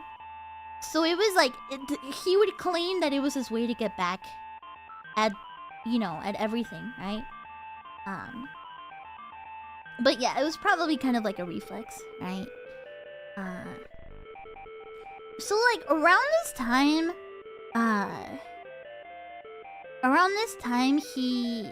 Did you mention him going to dark? That was like one of the first things I mentioned. That was one of the first things I mentioned. He streamed himself a lot. And like, you remember how I went in the about? And it has this freaking... Where is it? The help in the index. Where's the about? You remember how all you had to do is go on the about and there's his phone number? There's his phone number right there. Like, and that wasn't a business number, that was his cell phone. You could just call him. You could just straight up call him, and that was his address. Right? So yeah, he got into streaming. He got into streaming himself. He was just kind of like a, you know, just like a webcam. You know, in the kind of like the earlier days of streaming, he would just stream his webcam. But like, a lot. He would... Where? But a lot of the websites that people used to stream on, I think he straight up streamed on Livestream, the website. I don't think that site's around anymore. But back then, if you wanted to stream, you would stream on websites like Livestream. I don't remember if that's the era of Justin TV or not. Yeah, it was in the pretty early days of like live streaming, right? But he would stream himself just like sitting around, just basically like just like sitting at his computer working on templeOS, just his webcam on, for like often like 12 hours or more at a time. So he'd just be sitting there live, like living his life with his webcam on, right? Working on stuff, just talking to himself or talking to the chat, right? For like 12 more hours at a time, like almost every day, right? But the thing about it is that his phone number's right here, right? His phone number was right here. So people would just call him. Cause like how big was the chat? I have no idea. I know near the end of everything, he started getting kind of popular, right? For better or for worse, because he had a lot of like, he had good fans and bad fans. He had fans that just wanted to egg him on, like Chris Chan style, that just wanted to fuck with him and see him react. And then he had a lot of fans that like genuinely cared about him, right? But his phone number was right here, so literally like he would answer his phone if you called him. If he was streaming and you called his cell phone, he would answer, and he would answer on stream. Like, he would just answer his phone. And so you can imagine the kind of phone calls he would get, right? He would get a ton of people fucking with him. Just a ton of people messing with him. Trolling him. He got harassed, right? And some people actually went really far.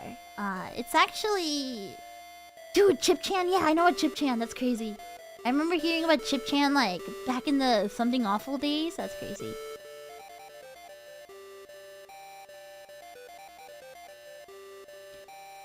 But... basically, yeah, he would just answer calls, and, like, he would just, like... he wasn't the most composed guy, right? So if you called him and if you started calling him names, or if you called him and started trolling him, he would take it. He would bite it. He would absolutely bite it, and he would start yelling at you. He would blow up at you. He would start calling you slurs. He would, you know, he would just absolutely let you have it, right?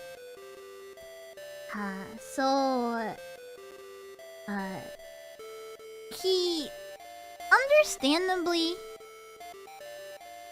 kind of became a lolcow. And if you don't know what a lolcow is, I don't know if the lolcow website is still around anymore. But lolcow is a term for technically like people online that trolls will milk for lols, right? AKA like you're trolling them just to make them do stupid shit, right? So somebody like Chris Chan might be the most famous lolcow, right? Yeah, hence the term lolcow, because you're milking them for the lols, right? Yeah. Yeah, it's like that. It's like that, right? Yeah, lolcow, like LOL cow, because you're milking them for the lols, right? They're a lolcow. That's what it is, right? God, just saying the phrase for the lols in the year 2025 is crazy, though. Just saying that phrase out loud in the year of our Lord 2025, that's crazy.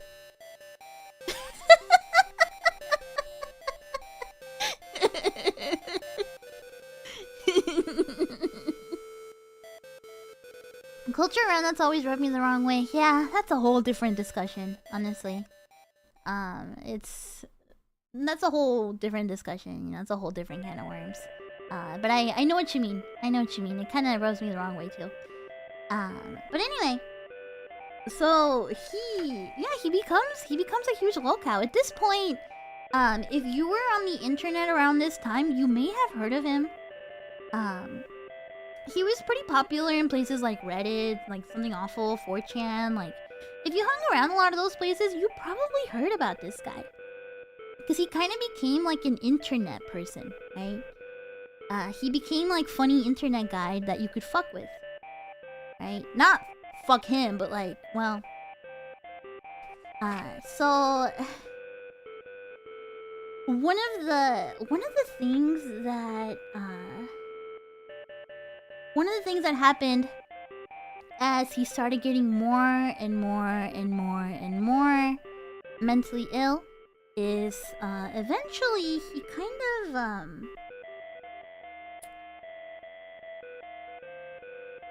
became, not kinda, but he became homeless, right?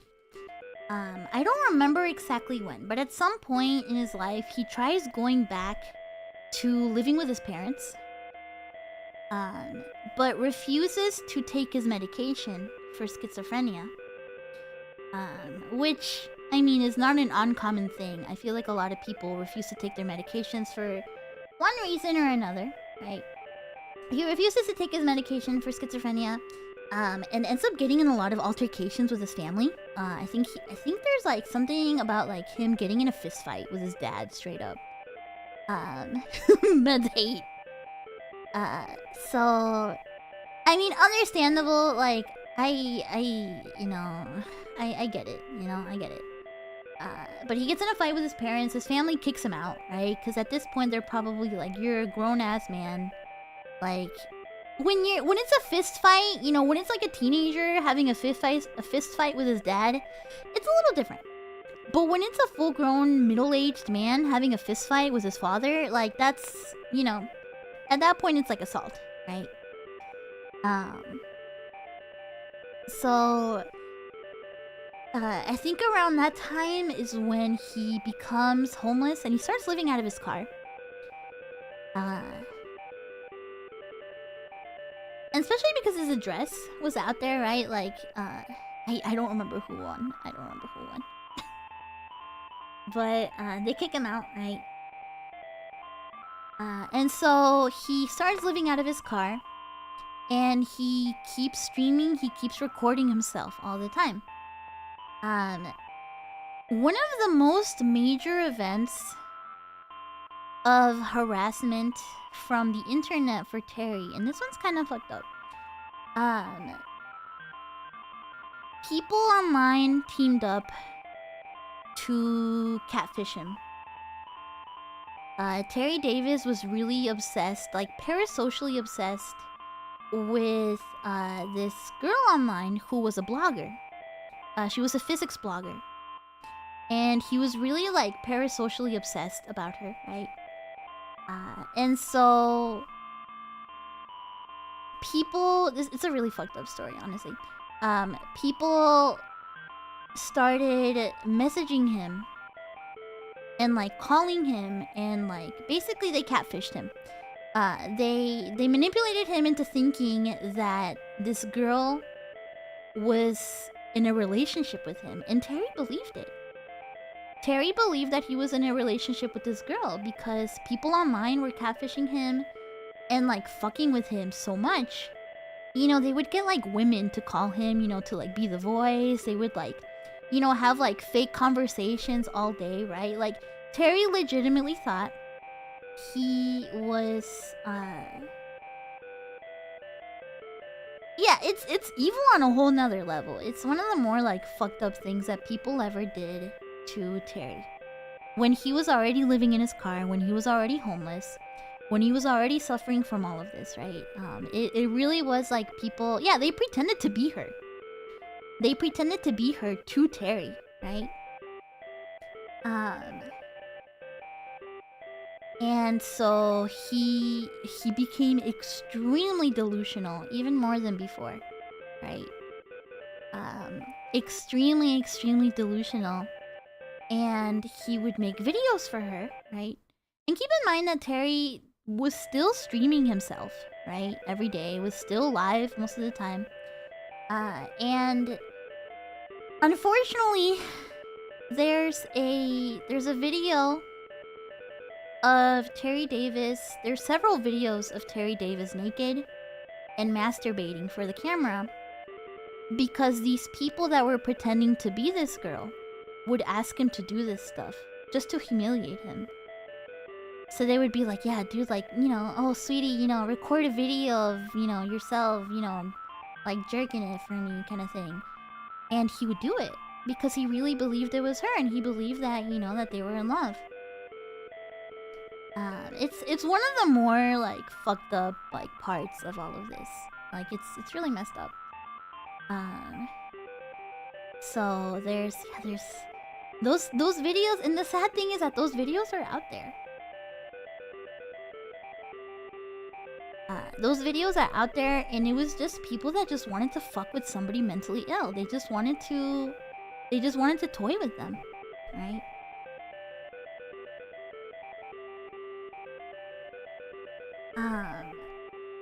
And so this is all around, I want to say, like, this is all kind of around like 2015 to 2018, right? And Terry had two types of fans. He had the fans that would help him, and the fans that would harass him. Because at this point he was homeless, right? In the last couple years of his life, he was living in Portland, Oregon. He was set to hang out around the public library a lot. And that is in the middle of downtown, right? He had a lot of like fans that would offer him housing, offer him everything, right? As far as I know, he would accept food and all that, but he wouldn't accept housing. He would turn down housing every single time, right?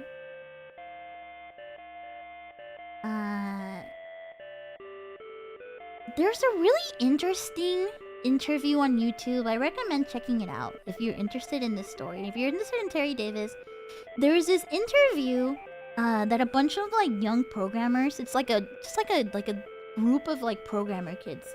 They take him to, I forget if it's McDonald's or Burger King or something. They just take him to go get food, right? And they do like just a very casual little interview with him. You know, they just ask him about all sorts of stuff. And it's on YouTube. You can find it. And it's crazy to watch that interview because you get to see exactly how like lucid he actually was and how incredibly smart he was, especially when talking about computers, right? It's worth watching. It's nice, right? Like, yeah, when you hear him talk about this stuff, that's when you that's when you can really tell, like, oh fuck, this guy was a real genius. Like, you know, he wasn't just some crazy programmer dude online. He was like an actual genius. But this is, I want to say about like 2017, 2018 or something like that.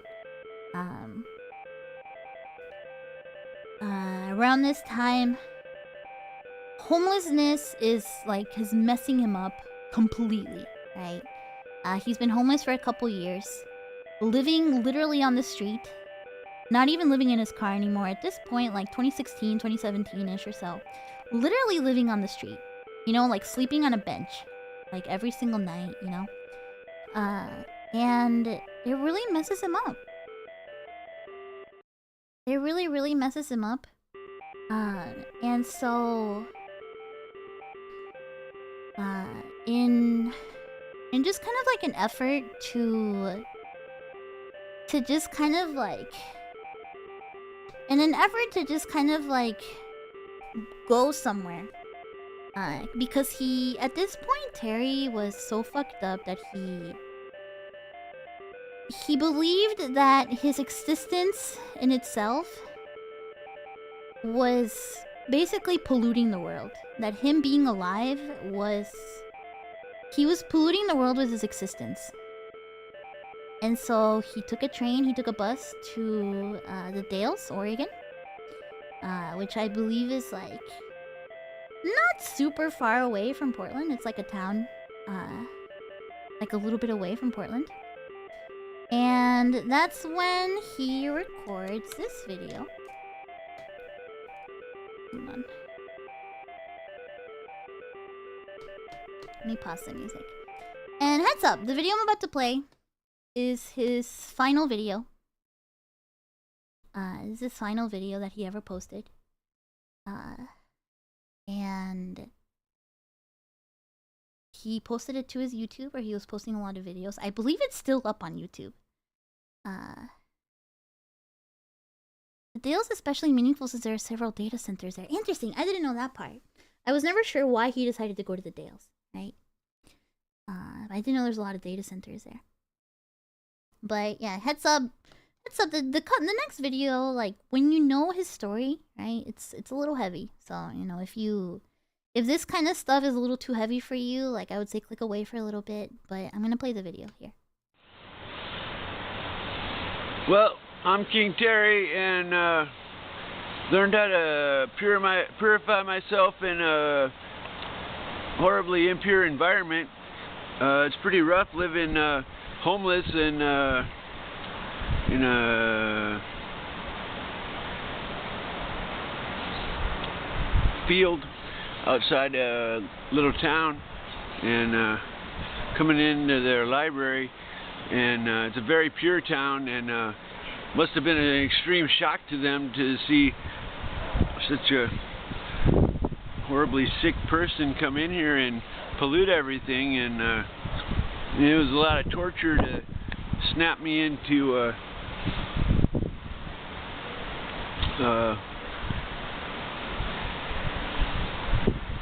an ability to handle purity for this job. There's a little castle over there.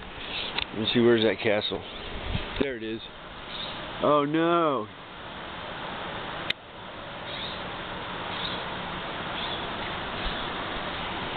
So that's a little castle. I don't know. I really like this library.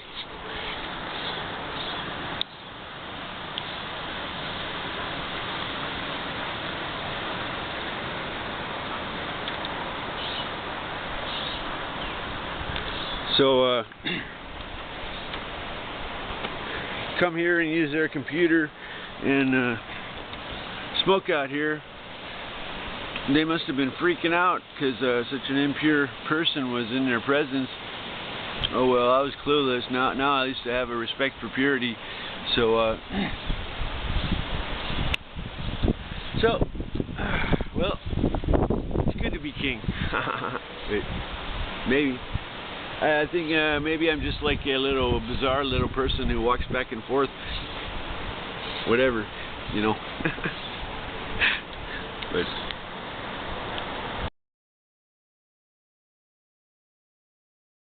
that's his last video. That's the last video he ever uploaded, and I believe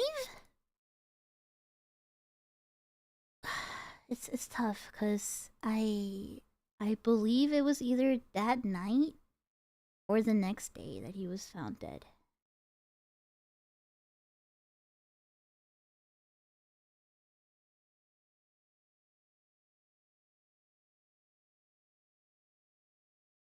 And that was the life of Terry Davis.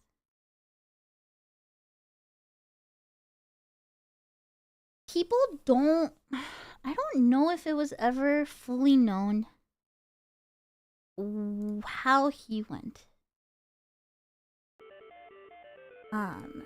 I remember hearing when it happened, because I actually, I had kind of heard Terry's name here and there on the internet, you know? But I never really looked into it until the day he passed away. Because the day he passed away was a big deal, right? It was a big deal on the internet when he passed away. From what I remember hearing, he was like found close to like train tracks. And people don't know if he was there on purpose. Like, people don't know if he basically nobody's really sure if he jumped in front of the train on purpose or if it was an accident. Right? Oh man, that video gets me too. I'm not gonna lie, I'm a little shaky, sorry. I'm a little shaky. That line from that video of I'm just a little bizarre person that walks back and forth, it gets me, you know? It gets me. And I've been to a lot of the places where he used to hang out. So it's I know that I know what he was seeing every day, you know? It's a heavy video. It's a heavy video. Especially knowing that it was his last one, you know?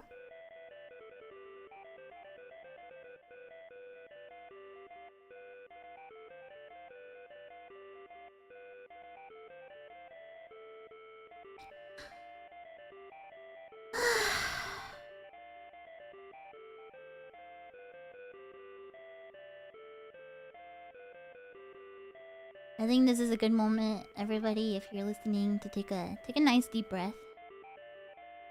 You know? Take a nice deep breath and just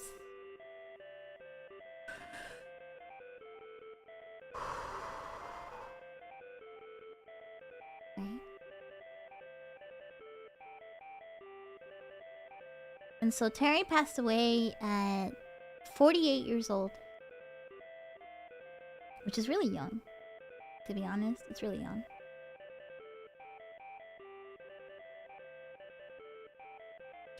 And I wonder what he could have been capable of. He passed away in 2018, which is like really not that long ago. 2018 is only 1 year before COVID.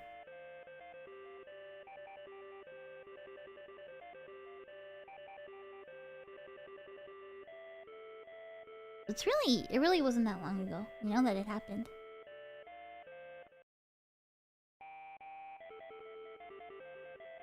He could have been as innovative as Bill Gates or Steve Jobs. Honestly, yeah, legit, yeah, Like, had he gotten the help he needed, had he gotten the support he needed, had he been able to treat his mental illness, had he been able to, you know, basically, there's a lot of like ifs. He really could have been possibly the greatest programmer that ever lived. And I do mean that, because templeOS is no small feat. For him to have done all this, like everything that he studied, like he really could have been to that level. He could have been a Steve Jobs. He could have been a Bill Gates. Legit.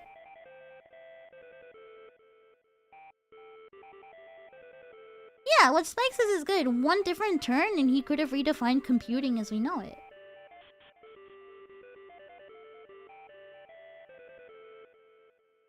I don't know if a basic income would have done much for him, because I know he was receiving donations, but I think more than anything it was just the mental illness, you know?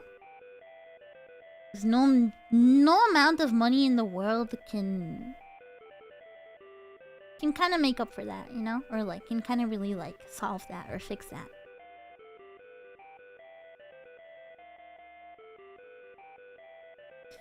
And so that's why,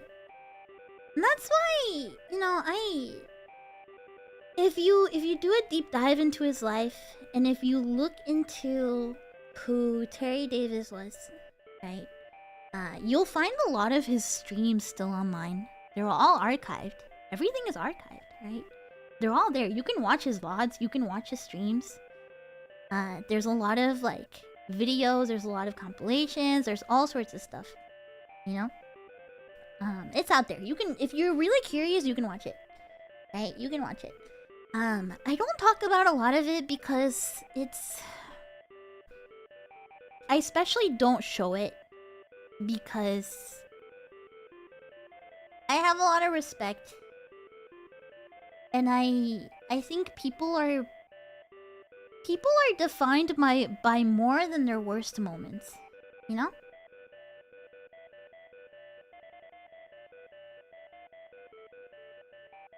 And I've talked about this a lot before in my streams, that like I've talked about it a lot before in my streams that like I'm willing to separate the art from the artist. But I also don't think that an artist has to be a good person for you to enjoy their art, right? If that makes sense in this kind of context, you know? I think you guys kind of get what I'm getting at, right?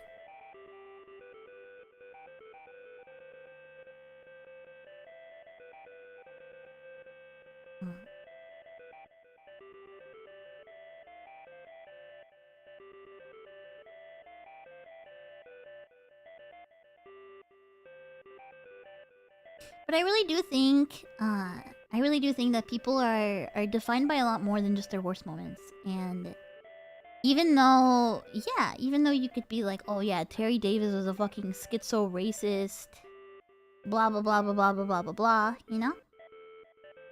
I think there's a lot more to it, you know?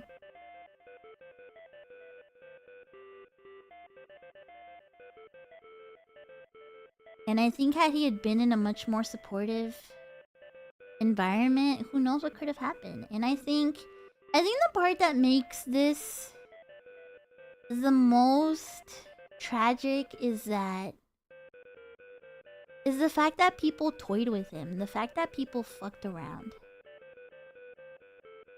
Just to kind of get a laugh out of him, you know, just to kind of ridicule him. You know, the humiliation, the way people just dragged him around, the way that there was never really support for him. And like the story of Terry Davis is really, you know, it's fascinating, it's tragic, but it's also just like it's a story about like people kind of like destroying a life. You know?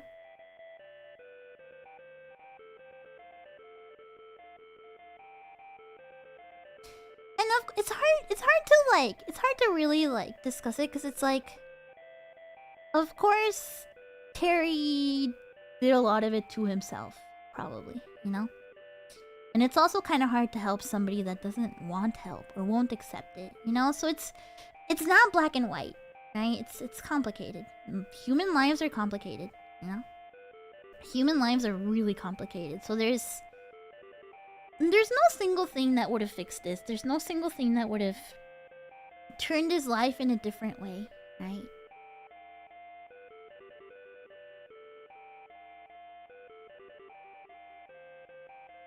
So yeah, that's the story of that's the story of Terry Davis's life and the background of templeOS. It's such a story, like it's such an internet story, right? This is like such a story of like internet culture, internet creations, computers, you know? It's stuff that's so relevant to all of us, you know? And that's why I think it's such a fascinating story, and that's why I think it's a story worth telling. That's why I think it's a story worth, like, sharing, you know?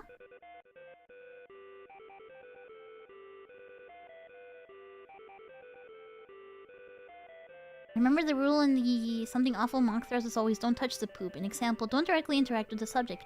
Yeah, you're not supposed to feed the animals in the zoo.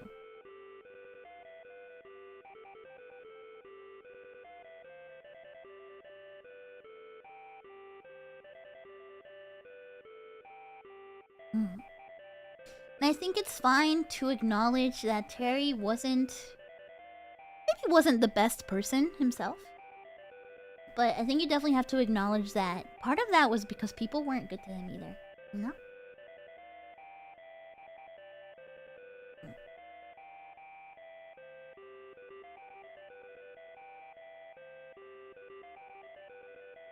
So, sorry to make the stream so dark and heavy for a moment, right?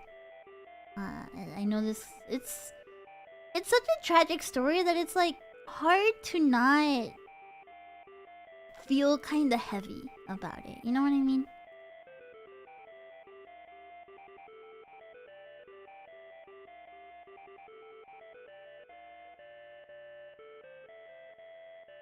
It's hard to not like feel that kind of like weight in your heart of like fuck, you know?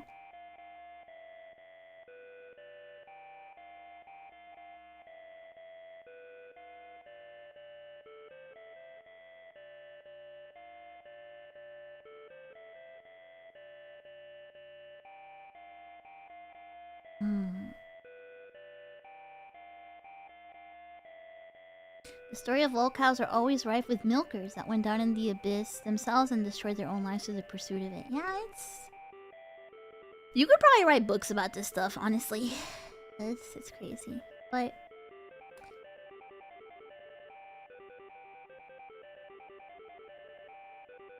you can kind of say that through templeOS, Terry lives forever. templeOS is his legacy, and I think... to me... this might sound a little funny, but to me that makes him an artist, you know? Because he left something like this behind. He left his project behind.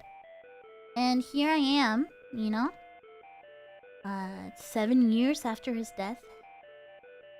I'm telling you guys about this and showing this off to you guys, right?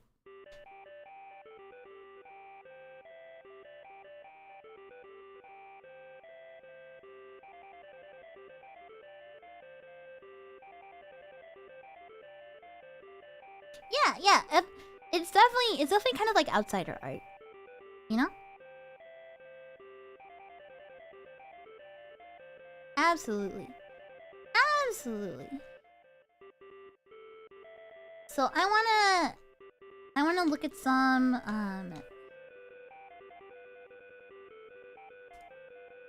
there's some stuff. The frequently answered questions has some interesting things.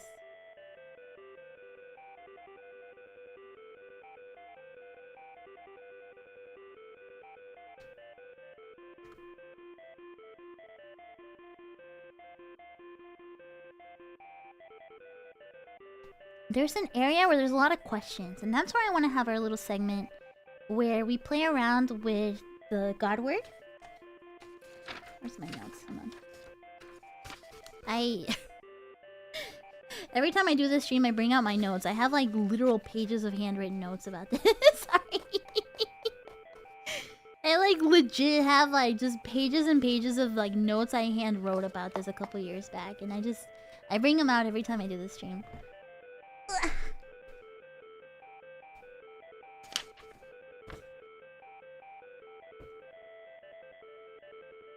Does anyone work on or modify the OS anymore?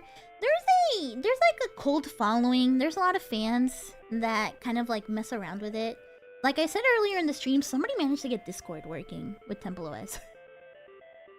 Somebody got Discord working in templeOS. Somebody like people have like made their own kind of like branches of it. Yeah, forks is the word. Yeah, forks is the word. Yeah.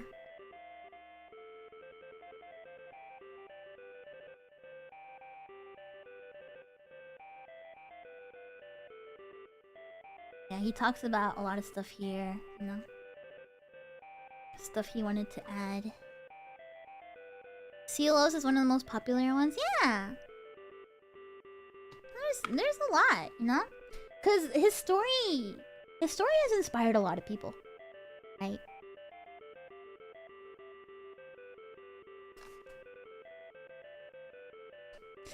You guys, I have to pee so bad. I really don't want to stop the conversation for a second. Please excuse me for literally just 1 second, because I really have to pee. The coffee that the big can of double shot energy drink I had earlier is kicking in, and I have to pee like crazy. Hold on. I'll be right back. Hold on, okay?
Okay, I'm back. Sorry.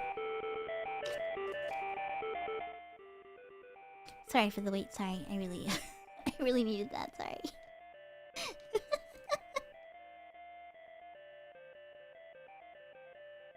Thank you. Thank you. And thank you for the super chats. Thank you. Thank you. Thank you. Thank you. Thank you. How was that long? I swear to God, if I pee too fast, you guys are like, wow, that was too fast. Surely she didn't wash her hands. And then if I take too long, you guys are like, that's a long pee break. Come on. You can never win.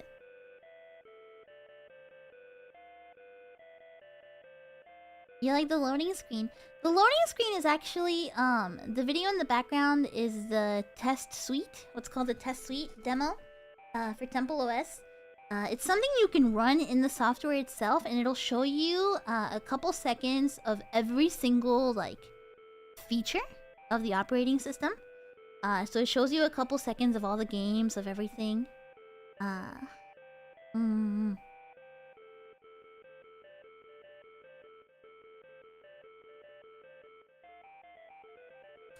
I might switch to another version of templeOS really quick. I want to change to an earlier version. I'm on version 5.0 right now. I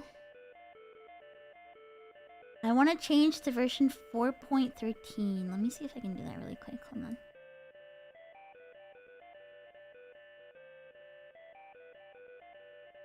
Give me a second. Oh my God, bright ass screen. Hold on.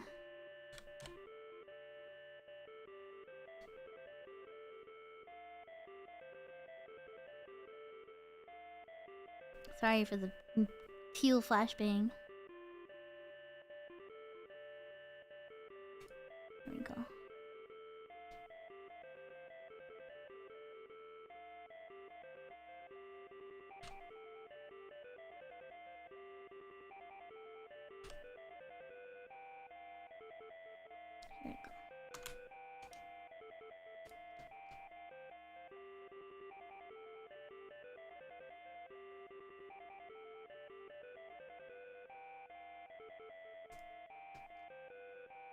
There you go. Here's an older version. Here's version 4.13.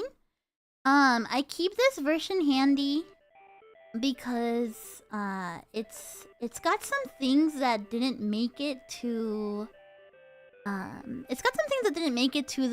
other versions. There's actually some games in this one that got removed later on. There's a lot of notes that got removed for other stuff, right?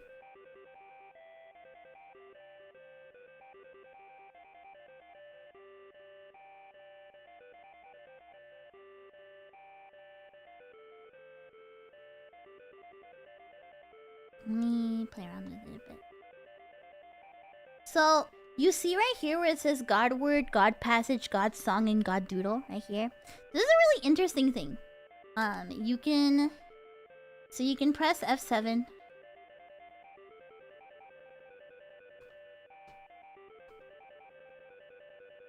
Whatever, adoring. It just, wherever you are, no matter where you are, right? It'll do these words, right?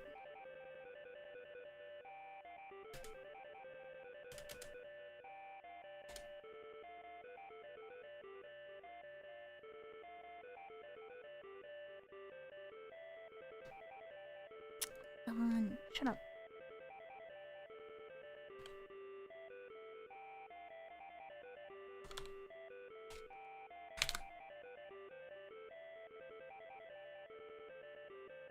I think I just usually, if I remember right, I just usually end up doing it here.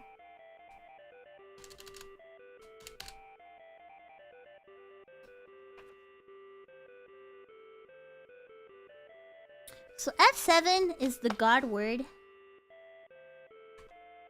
Rove, awful, tragical, cold, struggled. These words, according to Terry, these are oracle. This is an oracle. And anywhere in templeOS, you can press F7 at any time, and you get a word given to you by God. Right?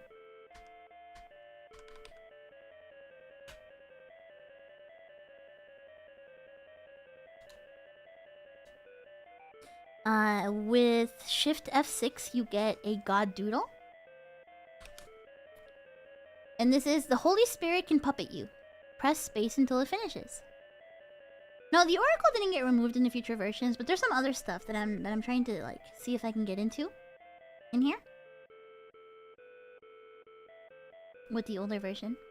So the God Doodle is supposed to be an oracle where the Holy Spirit is controlling you into making an art piece.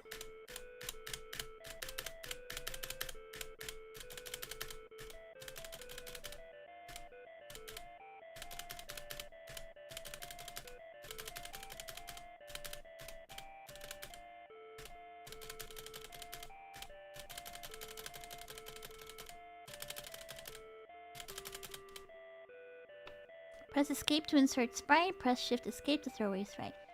So if you do escape, it inserts it. Well, it's supposed to. It usually, like, if you have it in like a section here, it usually puts it in here.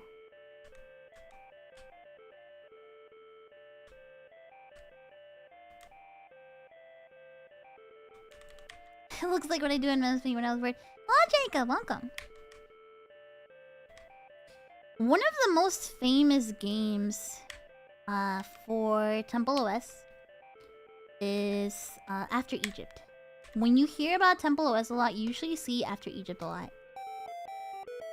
This is probably his biggest games where you are...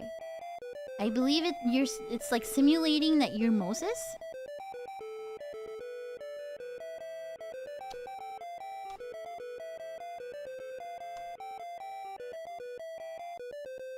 There we go. I never really knew how to play this. And I actually don't know enough about I don't know too much about like biblical stories, you know?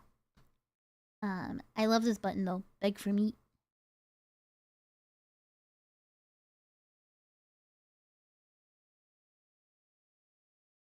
Could you give us more tablets so we can have a backup arc? I'll give it to the backup people.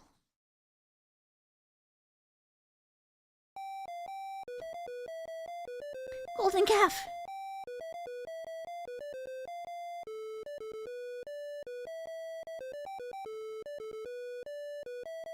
It made it! The God Doodle just kind of made some shapes. It didn't really do much. Let's talk with God.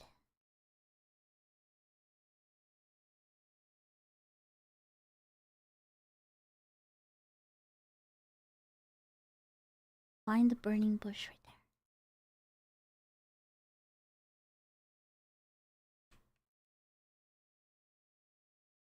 Is that not it?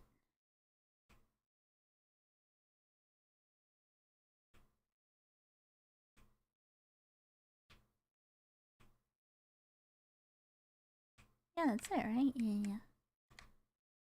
I'm pretty sure that's it. Press OK to generate a random number from a timer.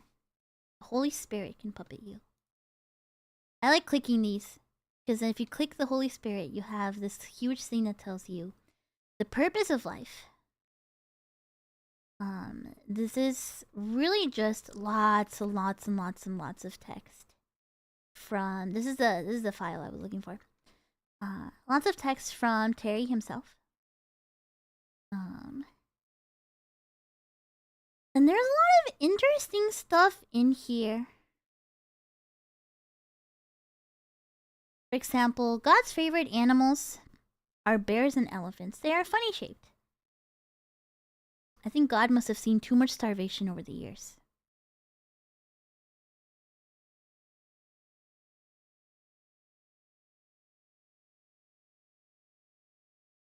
By saying God likes bears and elephants, I did more towards that end than all priests in history.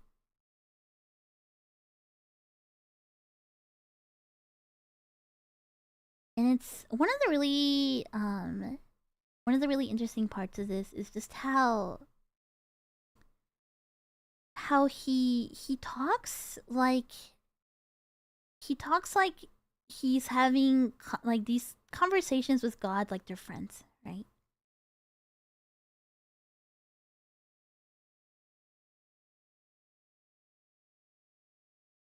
For example, he says, I asked God if the world was perfectly just. God asked if I was calling him lazy. God could make AI, right? God could make bots as smart as himself, or in fact, part of himself. What if God made a bot to manipulate every person's life so that perfect justice happened? Right?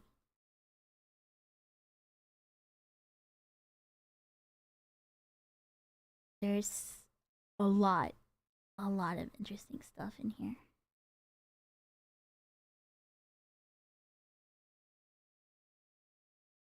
It's a little hard to read, but if you ever really want to get deep into this, let me put my music back. If you ever want to really get deep into this, I would recommend take some time to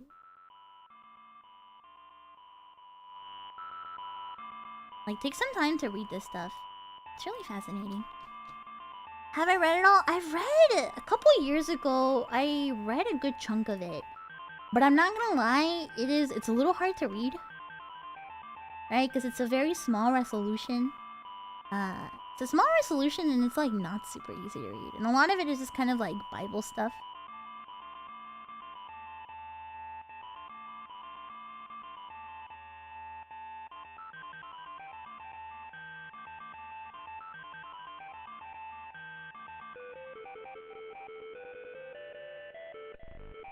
There's a lot of Bible references. Right?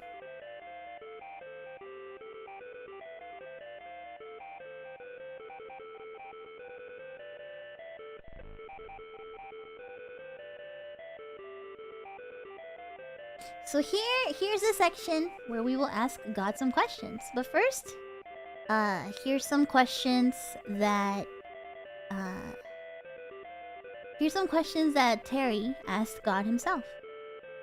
So on this side is a question. On this side is God's answer. It says, there are weeds mixed with my wheat. Some are not true. If I asked a question too valuable for my offering, I got crap. There's some very interesting ones here.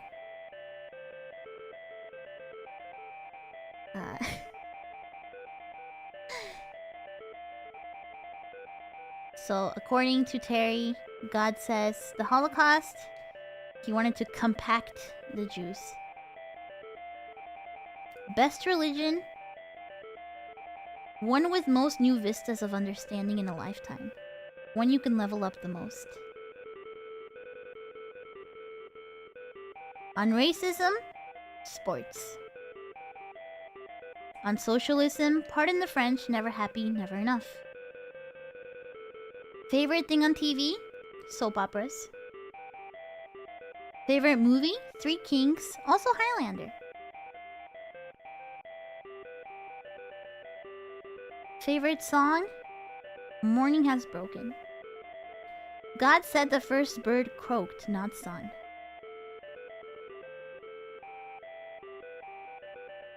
Favorite comic strip? Prince Valiant. Shakespeare had a vile heart. Likes Beverly Hillbillies. Oil is a gift from God. God likes being hero. Don't be proud of heart and not accept a gift from God. Favorite saint? Ho ho ho. Favorite animal? Elephant. 2. He asked for his favorite animal again. Bears. Favorite color? Jude. Favorite color? Gold. Favorite color? Iceberg. Favorite car? A Beamer. God likes elephants. Favorite soda? Root beer.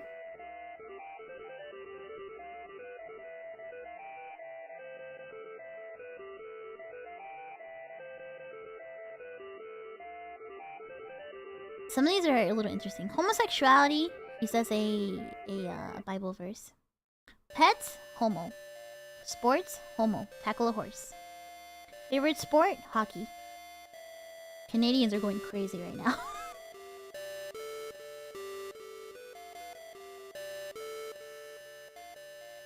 Smelling farts, Sodom. Women's dress, upper skin exposure, not as bad as lower. Remarriage, more babies.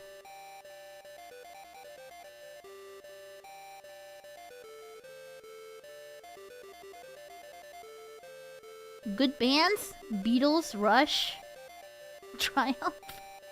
Some of these are really wild. Some of these are really wild to think that like these are these are like the questions that Terry asked, and this is how he interpreted the answers. You know?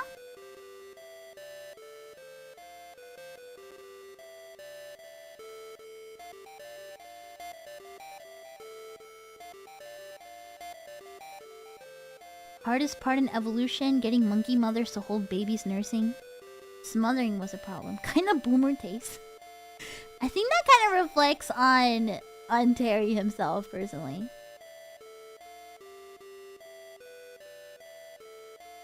I think these are really interesting. 11th commandment, thou shalt not litter.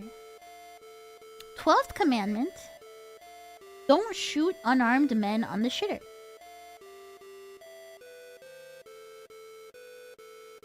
13th commandment, no gore unless it looks fake. 14th commandment, no pedophilia or child porn. 15th commandment, don't eat rare meat with blood. 16th commandment, no wife beating. 17th commandment, do not swing from radio towers with one hand. And the 18th commandment is do not disturb.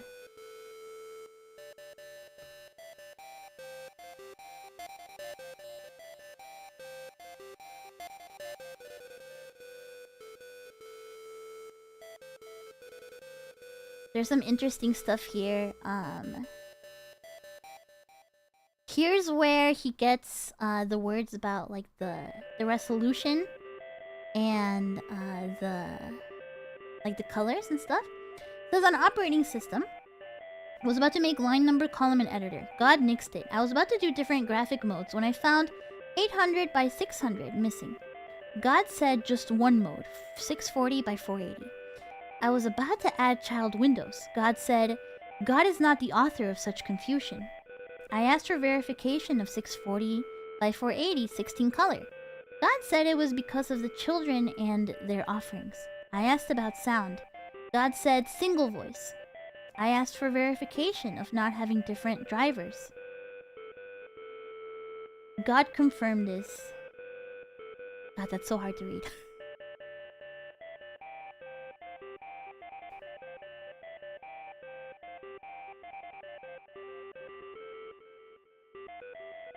I think the last question is very funny. Opening of Saving Private Ryan? Ouch.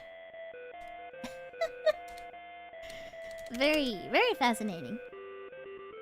Alright, so it is time now to check some of your questions. And see what you guys submitted.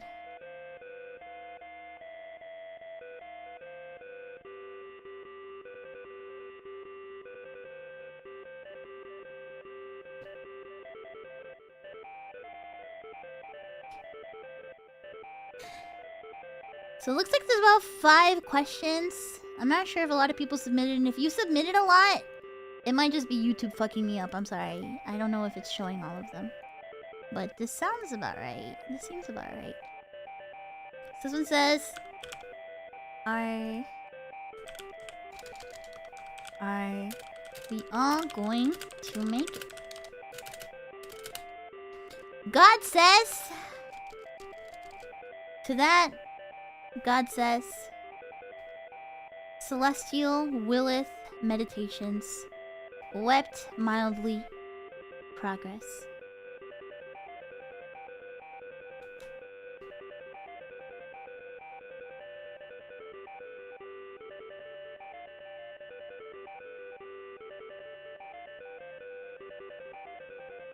Here, I'll unpin the message. There we go.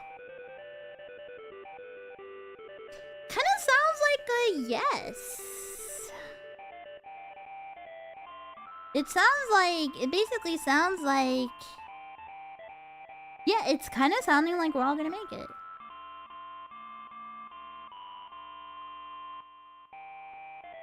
I think basically it's like... The way I'm reading it basically seems that like, you can... You know, you just kind of need to hold on, kind of thing.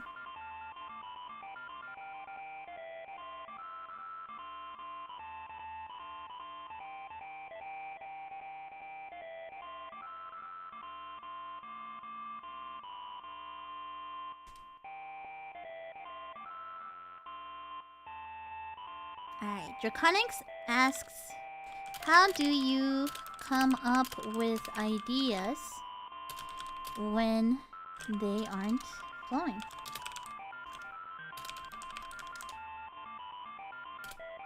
And to that, God says, perverted. No way! No fucking way!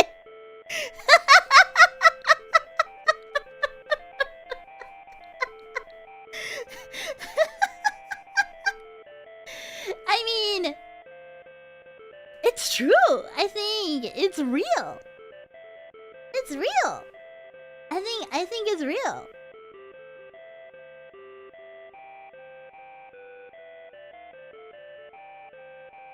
I think it's real. When you're having art block, you gotta lock into the pervert brain. I think it's real. I want to remind you guys that last year this got a little eerie. I want to remind you all last year this got a little spooky. Like, there was at some point last year where we were all actually legit kind of scared. We were like, oh fuck, what the hell? So we're probably in for a ride here.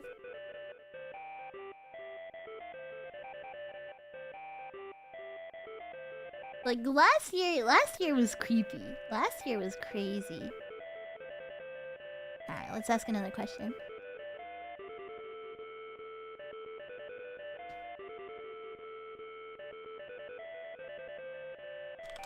How was the world creation process?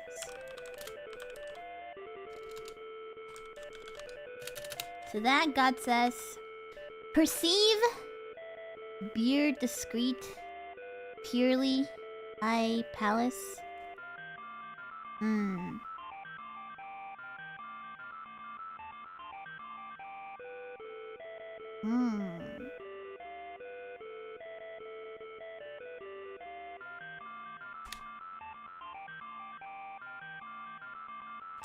Is the templeOS cap I own sacrilege?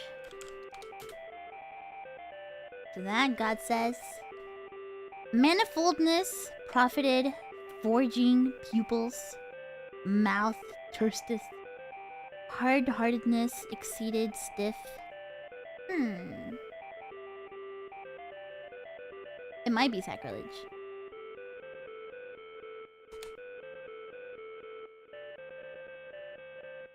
I'm gonna make these a little easier to know. The next question is, has anyone really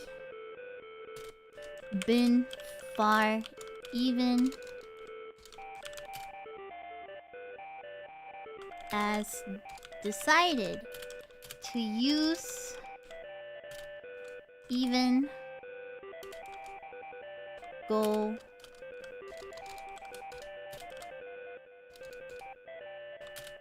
want to do shit. Hold on. Do look more like. To that, God says, untainted. Untainted patterns, irrational, absolutely promo dryness. Email, enlighteneth, deny, whale. Interpret that how you will.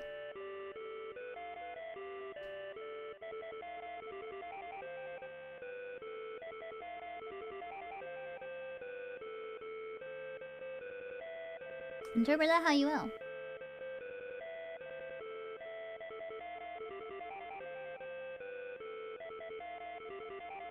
God hated that question.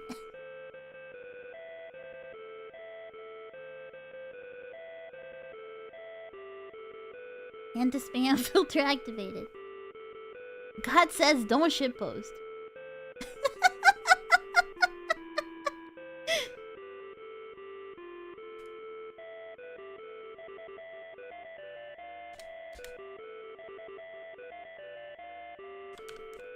Can love exist in a digital world? To that, God says, half presence, peculiar express, wilderness revenged, exclaim presence.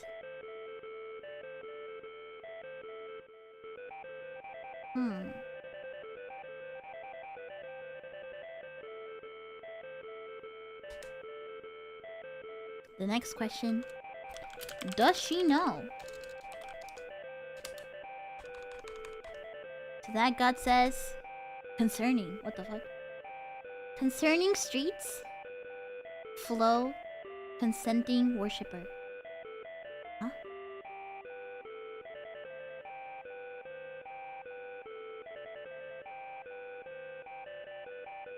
Huh?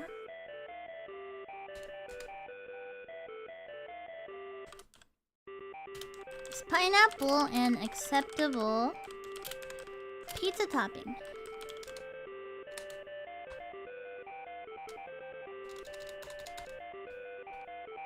Alive, expectation, severely overthrow, relaxation.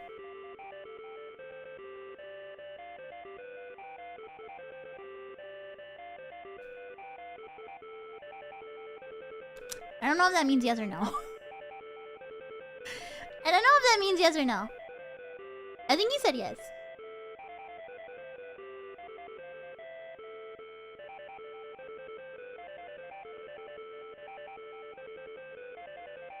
Interpret that how you will.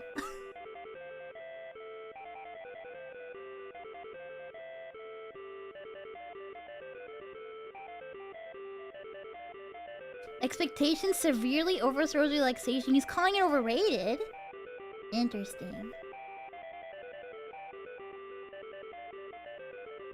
Alright, let's keep going.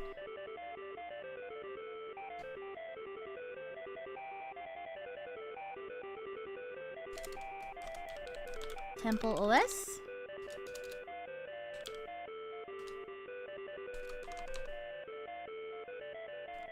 Recommended.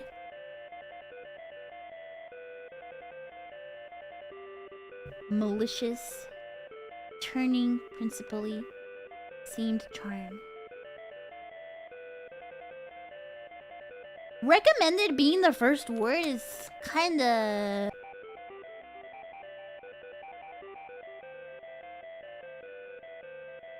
My stream just hiccuped, sorry.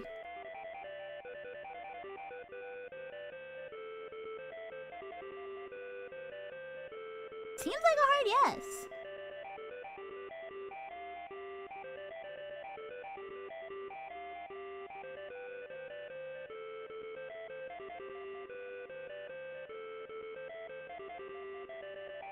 templeOS won over the haters. That is kind of what it sounds like, right?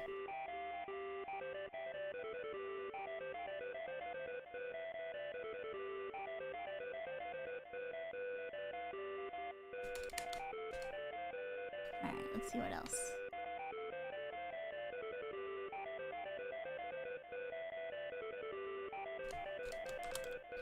Next question is Jesus really your son?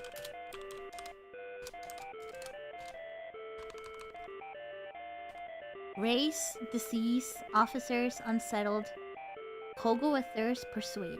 Oh.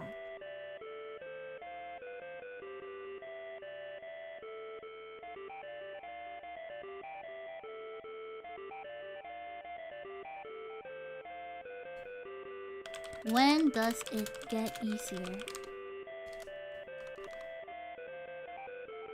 Physical, polished, meeting, faintly prices, errors.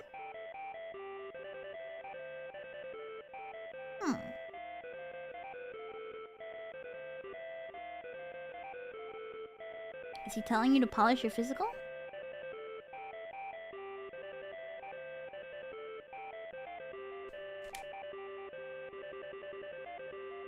What is the meaning of life?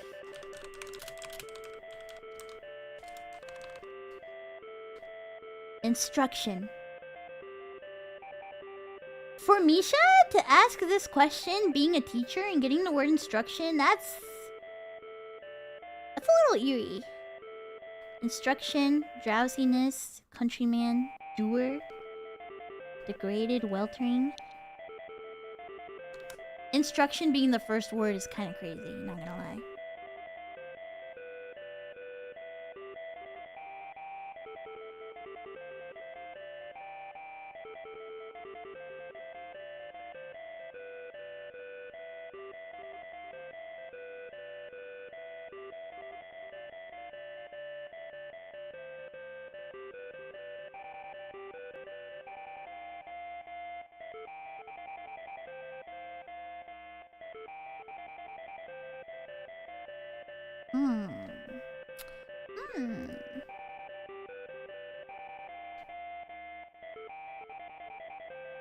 Alright.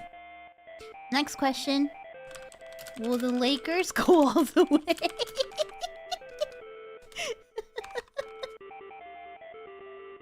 Aim, realist, riper, sought, dilutions, stripped, Secor, Michael.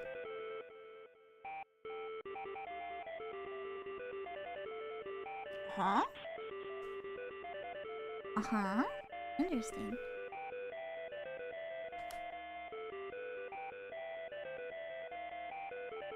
That's a hard no. That's definitely a no. That's definitely a no. Damn.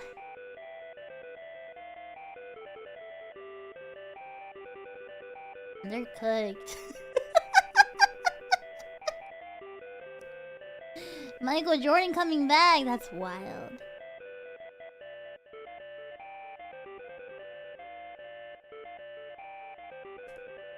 Alright, let's go back to the questions.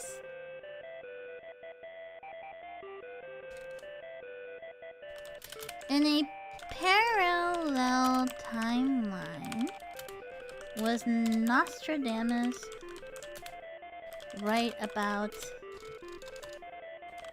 the world ending?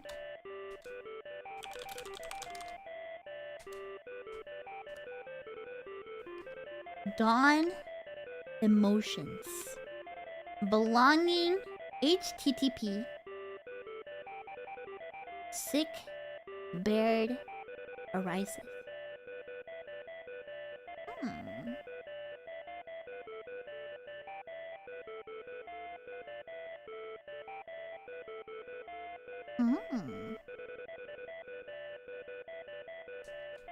Nahone? How important is kindness?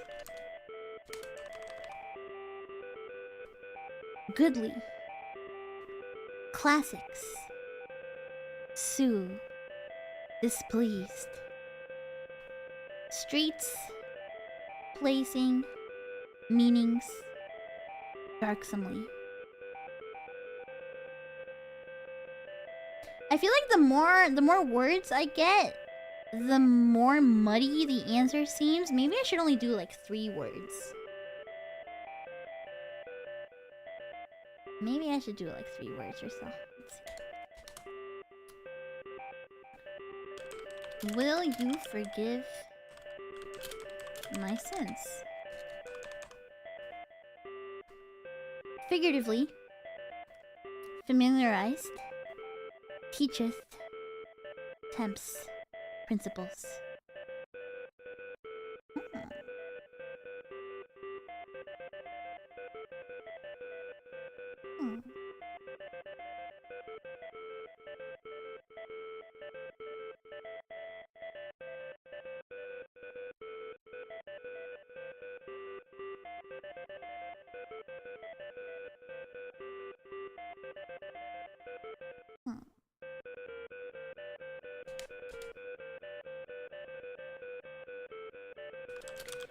Is the devil better than you? Strengthened, renowned, domined style. Betrothed truths.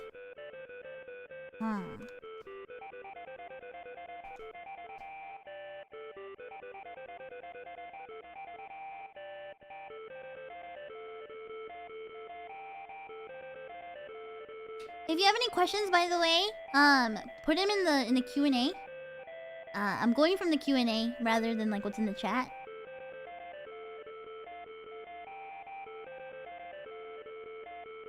I think he's styling on the devil. Yeah, might be enough.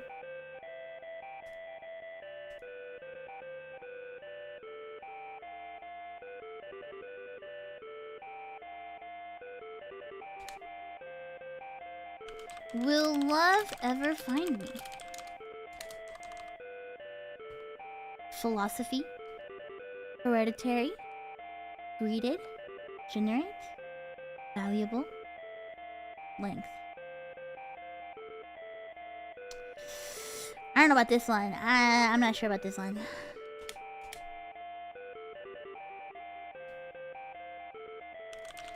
When God sings with his creations, will Tabemonos be part of the choir?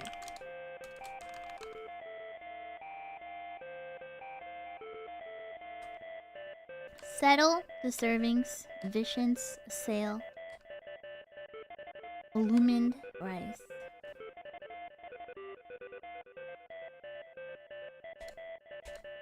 I don't know about you guys, I'm not getting very clear answers on these. I'll leave it to you guys.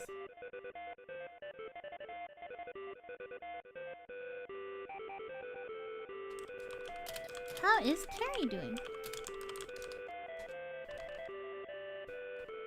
Replenishing?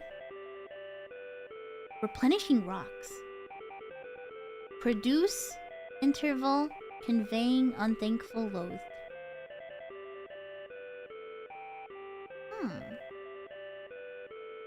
Okay.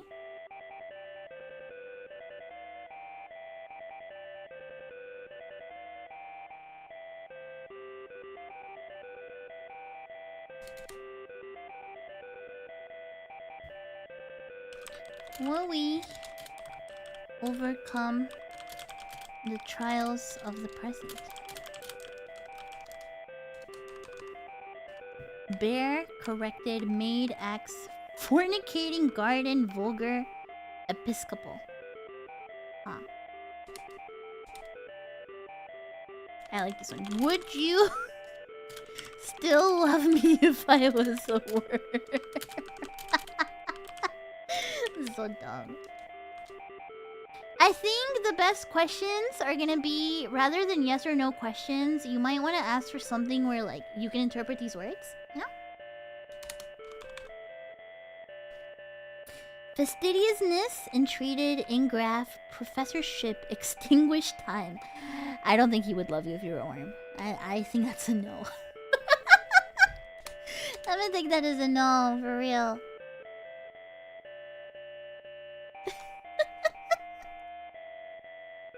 I'm gonna take that one as a no. That's a hard no. Yeah.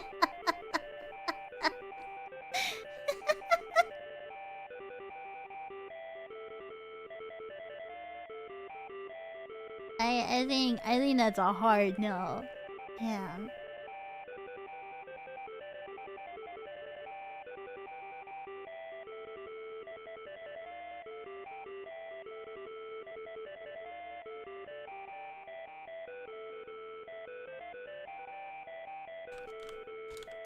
Is there truly an end?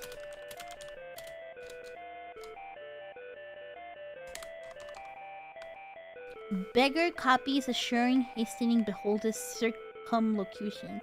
What are some of these words? Some of these words are crazy. But knowing Terry, these words probably all are in the Bible. You interpret that one however you want. Is there going to be an earthquake soon? This one's kind of eerie. I'm not ready for the answer. Alright, let's see. Cared besides. Spring word to. Objected standists, hosts, truths.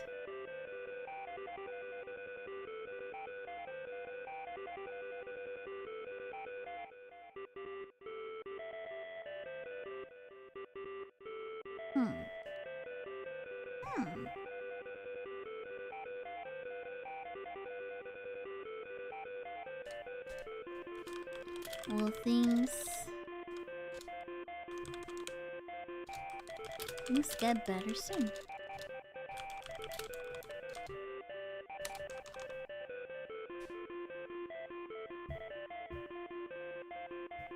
What the fuck are my neighbors doing?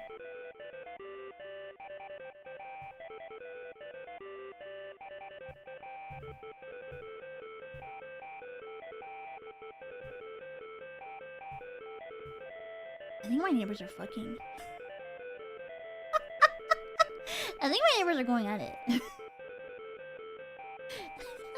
what it sounds like. Things get better soon. Bows, dumb wanderings, spread disappointment, previous approbation. I don't know, man. I don't know about that. That's the earthquake for real. For real.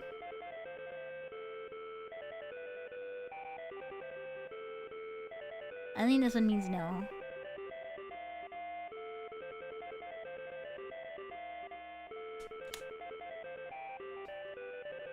Are my neighbors fucking right now?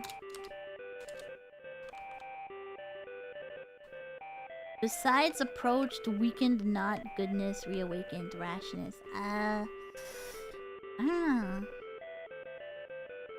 How did we end up with just pervertedly earlier? So every word is me pressing F7. F7 is one word.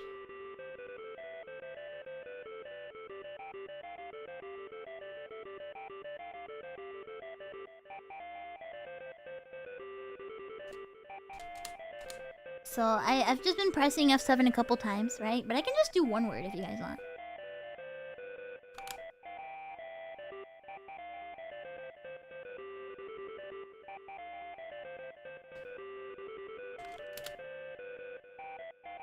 Is it finally the leaves year?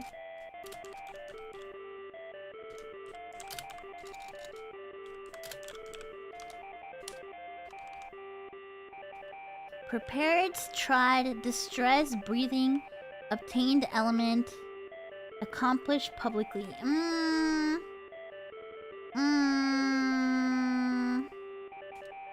Don't know about that one. Will Nintendo lower their prices? You guys keep asking yes or no questions. You gotta ask more about, like, opinions on stuff, you know?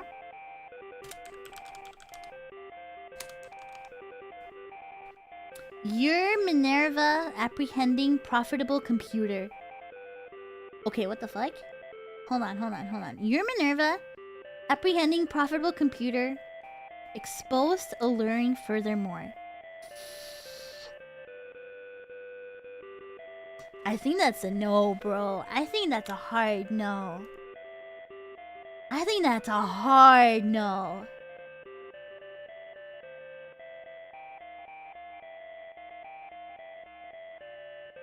That's a hard no. Yeah, that's like legit like, nah, it's just gonna get more expensive. It's fucking over.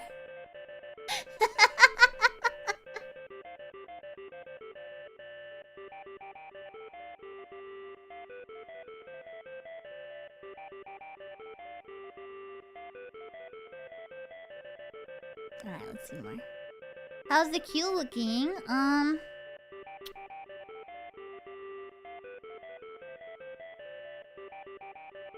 Give it a moment, cause there's a lot of questions right now. So give it a moment. Let me get caught up a little bit.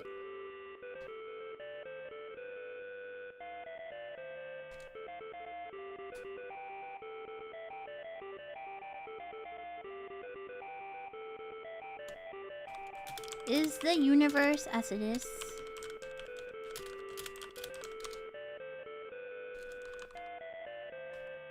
Intelligible. Track. Contagion move. Duck interpreter. Repeat leading. I think intelligible being the first word is crazy, so I guess not.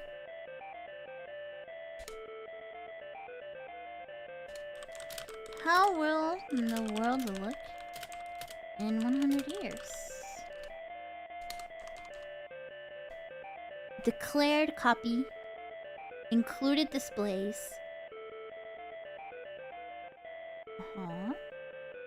Separating replacement. Progress saying. Interposing heareth. Agonized reap. Superior flesh. I'm not liking the answer to this one. This one's sounding like fucking AI overtaking the world. Legit, this one sounds like AI will replace us. Legit.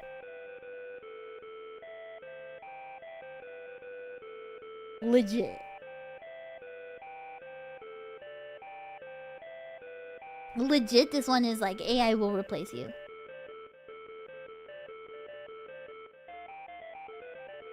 Declared copy included display separating replacement progress saying interposing hairs economics reap superior flesh. 100%. 100% AI humanoids are gonna replace us. 100%.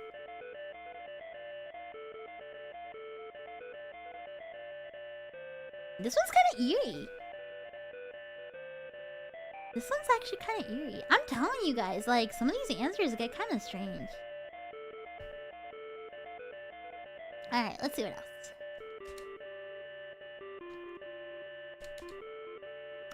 Alright. Let's see.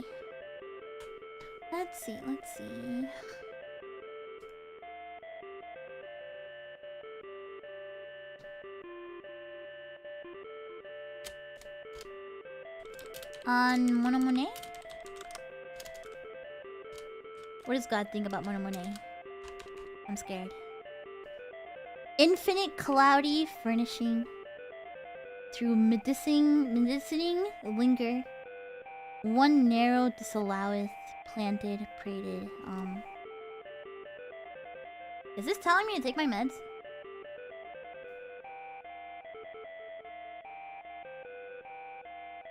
Is this telling me that I'm always gonna be Menhera even if I take meds?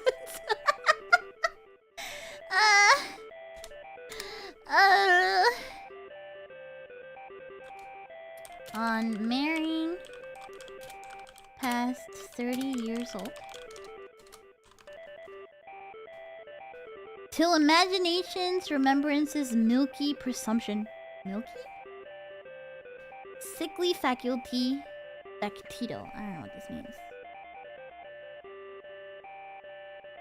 Milky presumption is a wild combination. How do we stop jovial merriment? My goat. Not.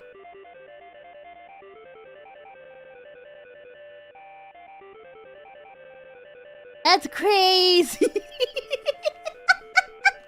That's crazy. That's fucking crazy.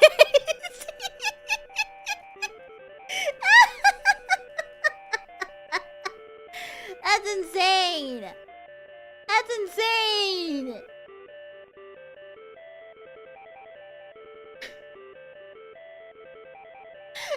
I'm just gonna leave it at that. That's fucking crazy. If you guys don't know, jovial merriment is the single horse in the horse race test stuff with a name. All of them don't have it. The rest of them don't have a name. It's just jovial merriment. It's the only one.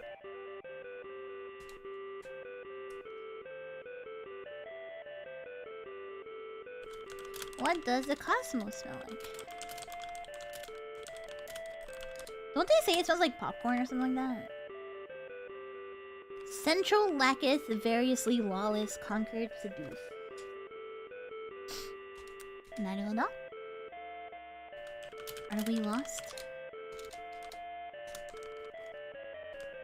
Date computer. Yeah!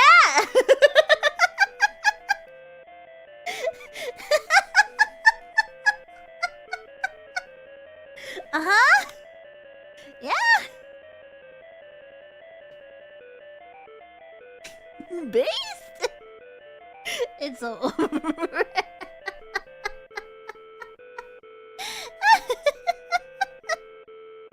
Alright, let's see what else they say. Let's see.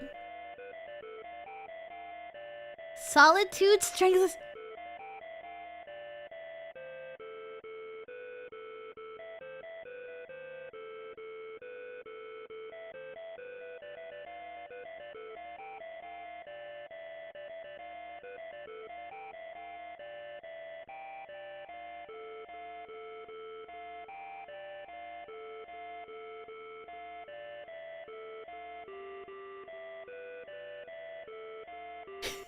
This is why I don't ask questions, real.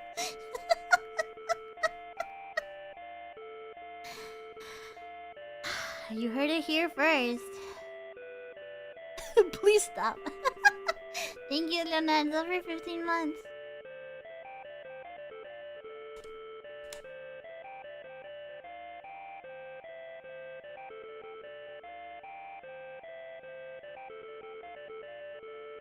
This robot is freaking me out now.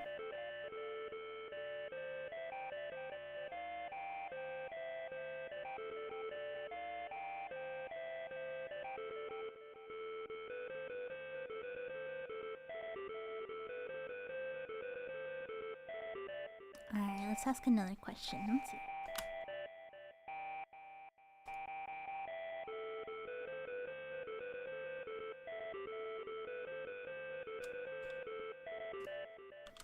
Do all Oshis go to heaven?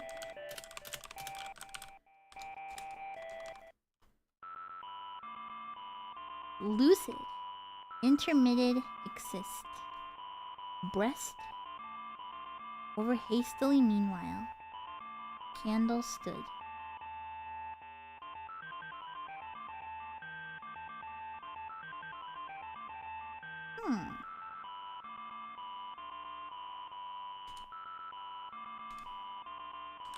What scares you?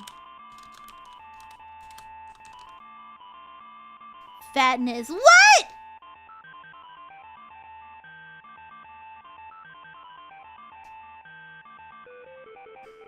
It's fucking over. It's fucking over. It's fucking over. It's fucking over.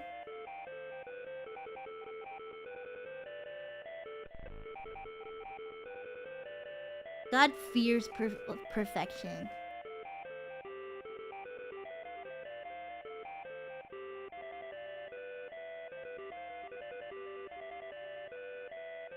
Alright, let's see. Let's see if there's any more. Let's see.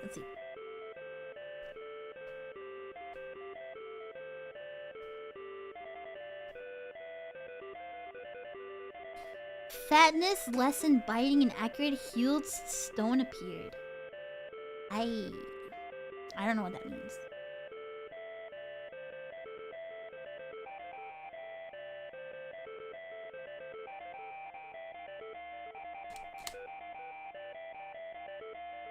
Damn, time to go on a diet.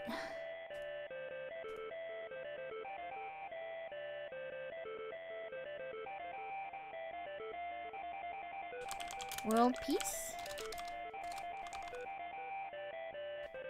Oh. Really? Oh. Africa. Evil. What the fuck?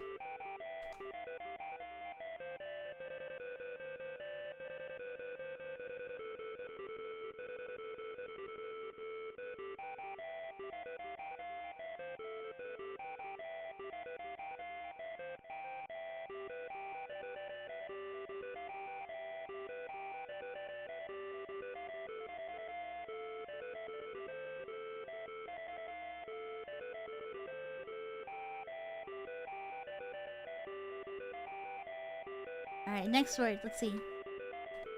Endless. This isn't making it any better. The next word isn't making it any better. Contributions unbroken. Unhesitantly forging. I don't think it's making it any better, you guys.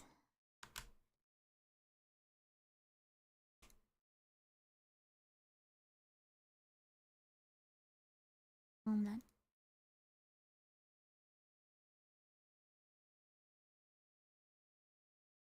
Quick ask God if I should bet on Red 32 I'm in a casino. Alright, hold on.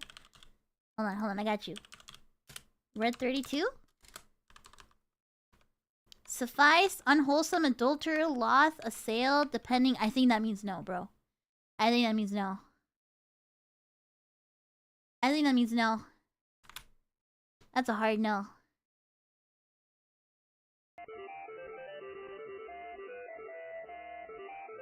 That means, yeah, that means get the hell out.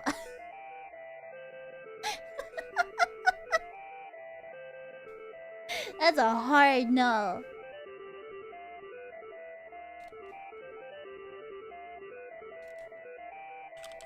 Rule 34? Waiting, eloquence, dive, doted, rods, variously invite, serves wearing royalty. Huh. Huh.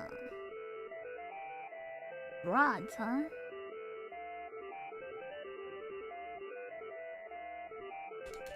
Naruhodo.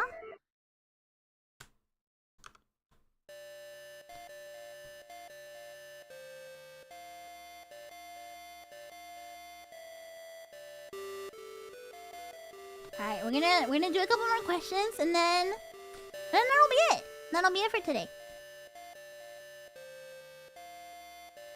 So I'm gonna pick some of the best questions from the ones that are left.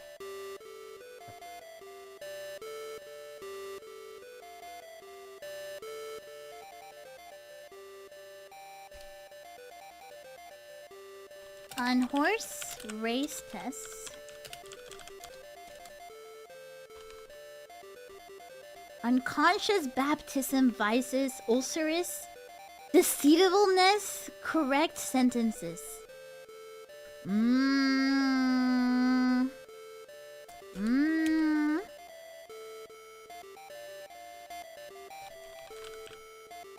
Gooners / femcells.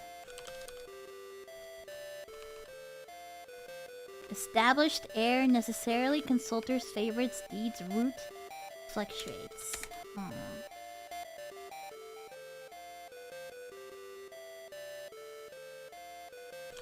Skibbity toilet.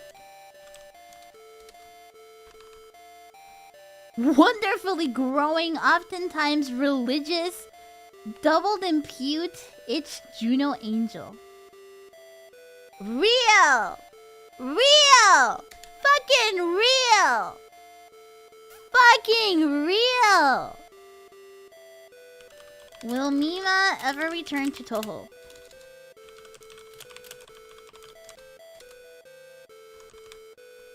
Solve temps, prices, deceitful, youthful, succeed, accents, devotion.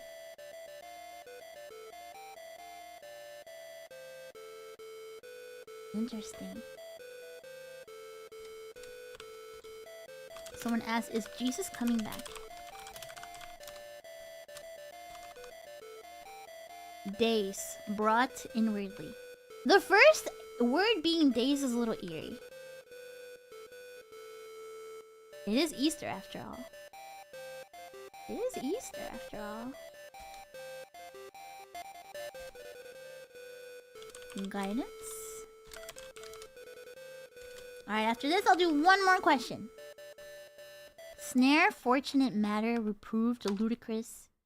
Oh, what the fuck? Oh, what the fuck?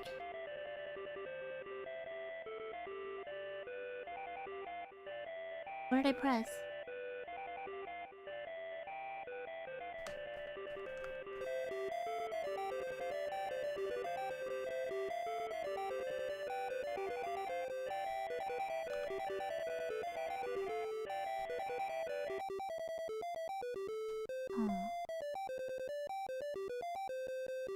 I don't know what I pressed. That just kind of happened on its own.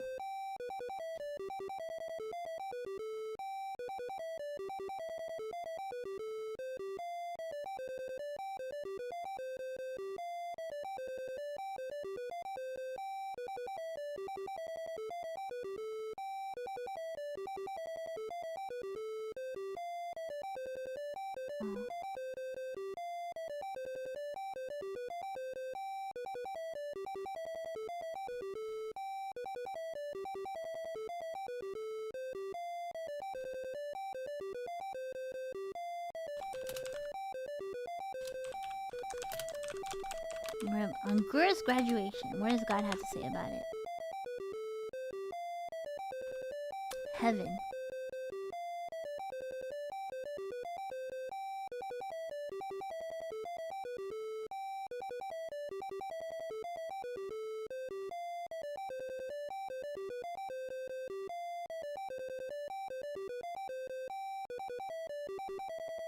Possession. Bulky. Angered. Friend. Solstices. Unsought sets. Engaged. That's right. Engaged to me. Just kidding.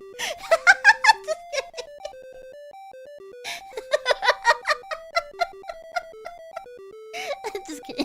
Just kidding. VTubers? Lift whose acute displeasing understand license is only brim day incorrect. That's not looking very good. Alright. Our last question will be any last words?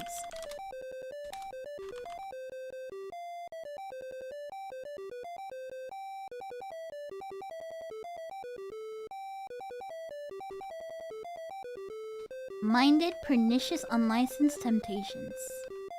Lying lowly bones, turning deaf. Seduce, handle, baptize, spreadest. Swelling scene, leaving comfort. Presumption pure, and governed unsure. Deserts, we, lily, servant. Neptune cleansed, preacher, inhabitants. Ranked shorter, wash sucking. Looketh persecuting region, joyfulness, penalties, composing restrainters do assume wealth.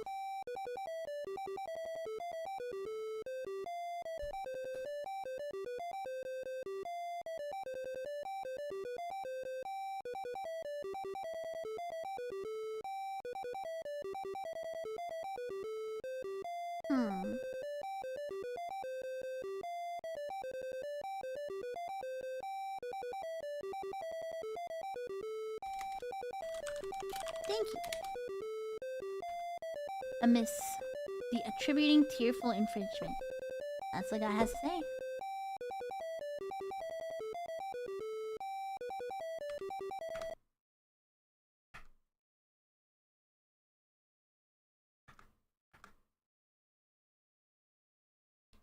Dude, this is terrifying. It won't let me close this, like, God song thing.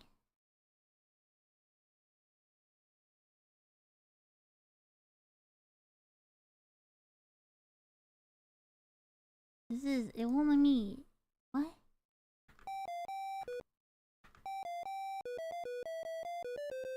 Well.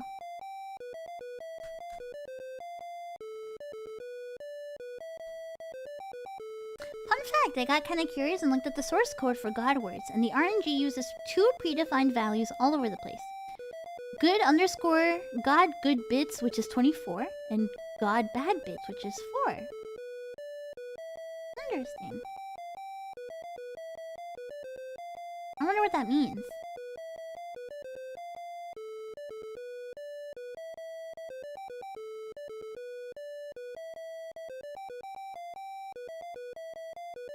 Alright, well.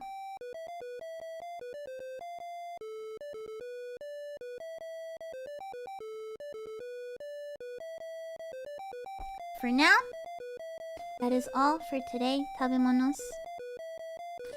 Thank you so much for joining me. It was a pretty good time. Honestly, I really enjoy doing the stream every Easter.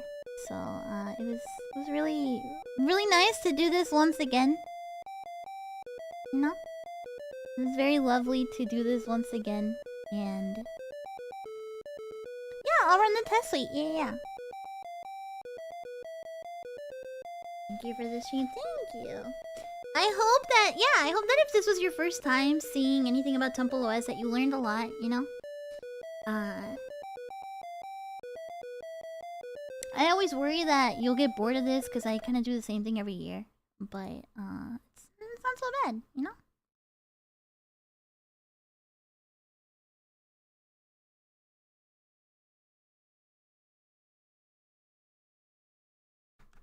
I always forget where the test suite is.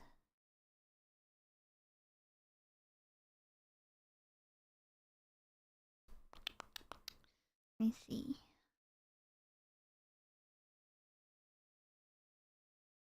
It's not there.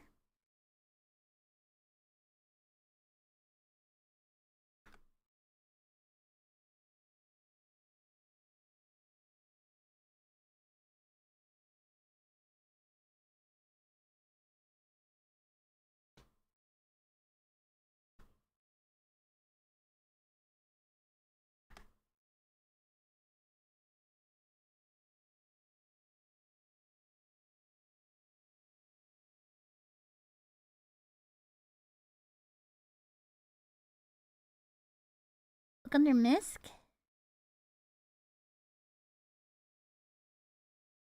No.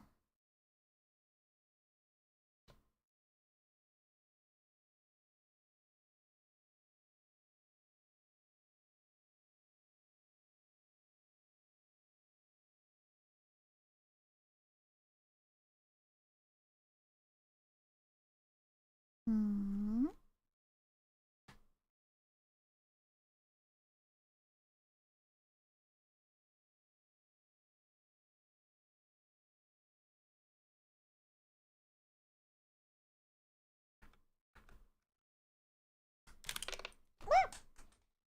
My keys just fell off. My M key just fucking fell off my desk.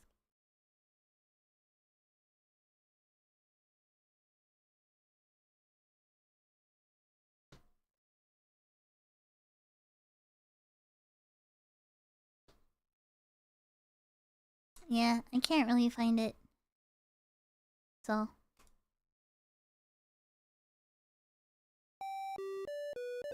We will end it with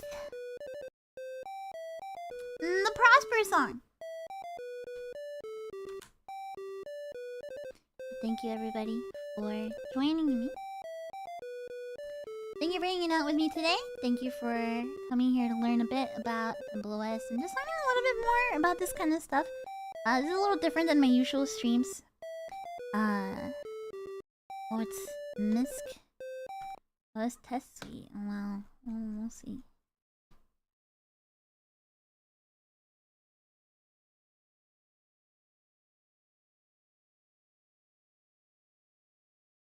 Yeah, I still...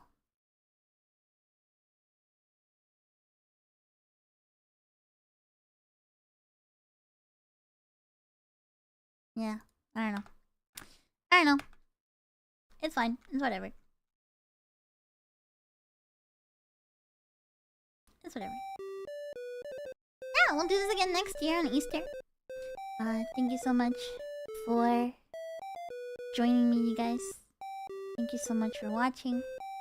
And thank you so much for being respectful and for being cool, you know? It's nice to be able to do a stream about like a topic kind of more like this, and everybody's like really, yeah, everybody's really respectful and chill about it, right? It makes me really happy. So, tomorrow there will be no stream. But I was thinking about maybe having anime club pretty early on the side too. Tomorrow, we'll be watching the 2 episodes of the anime Mono that just came out. Yeah, I want to see how it is. So we'll watch those 2 episodes tomorrow. Probably around 11-ish in the morning. 11, 12-ish in, like, my time. That should be a pretty good time for everybody, I think. So yeah. Yeah, thank you so much, everybody, for joining me. I will see you all next time, and say it with me, everybody. Let's go!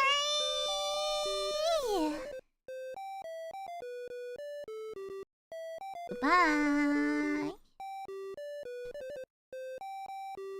Mwah.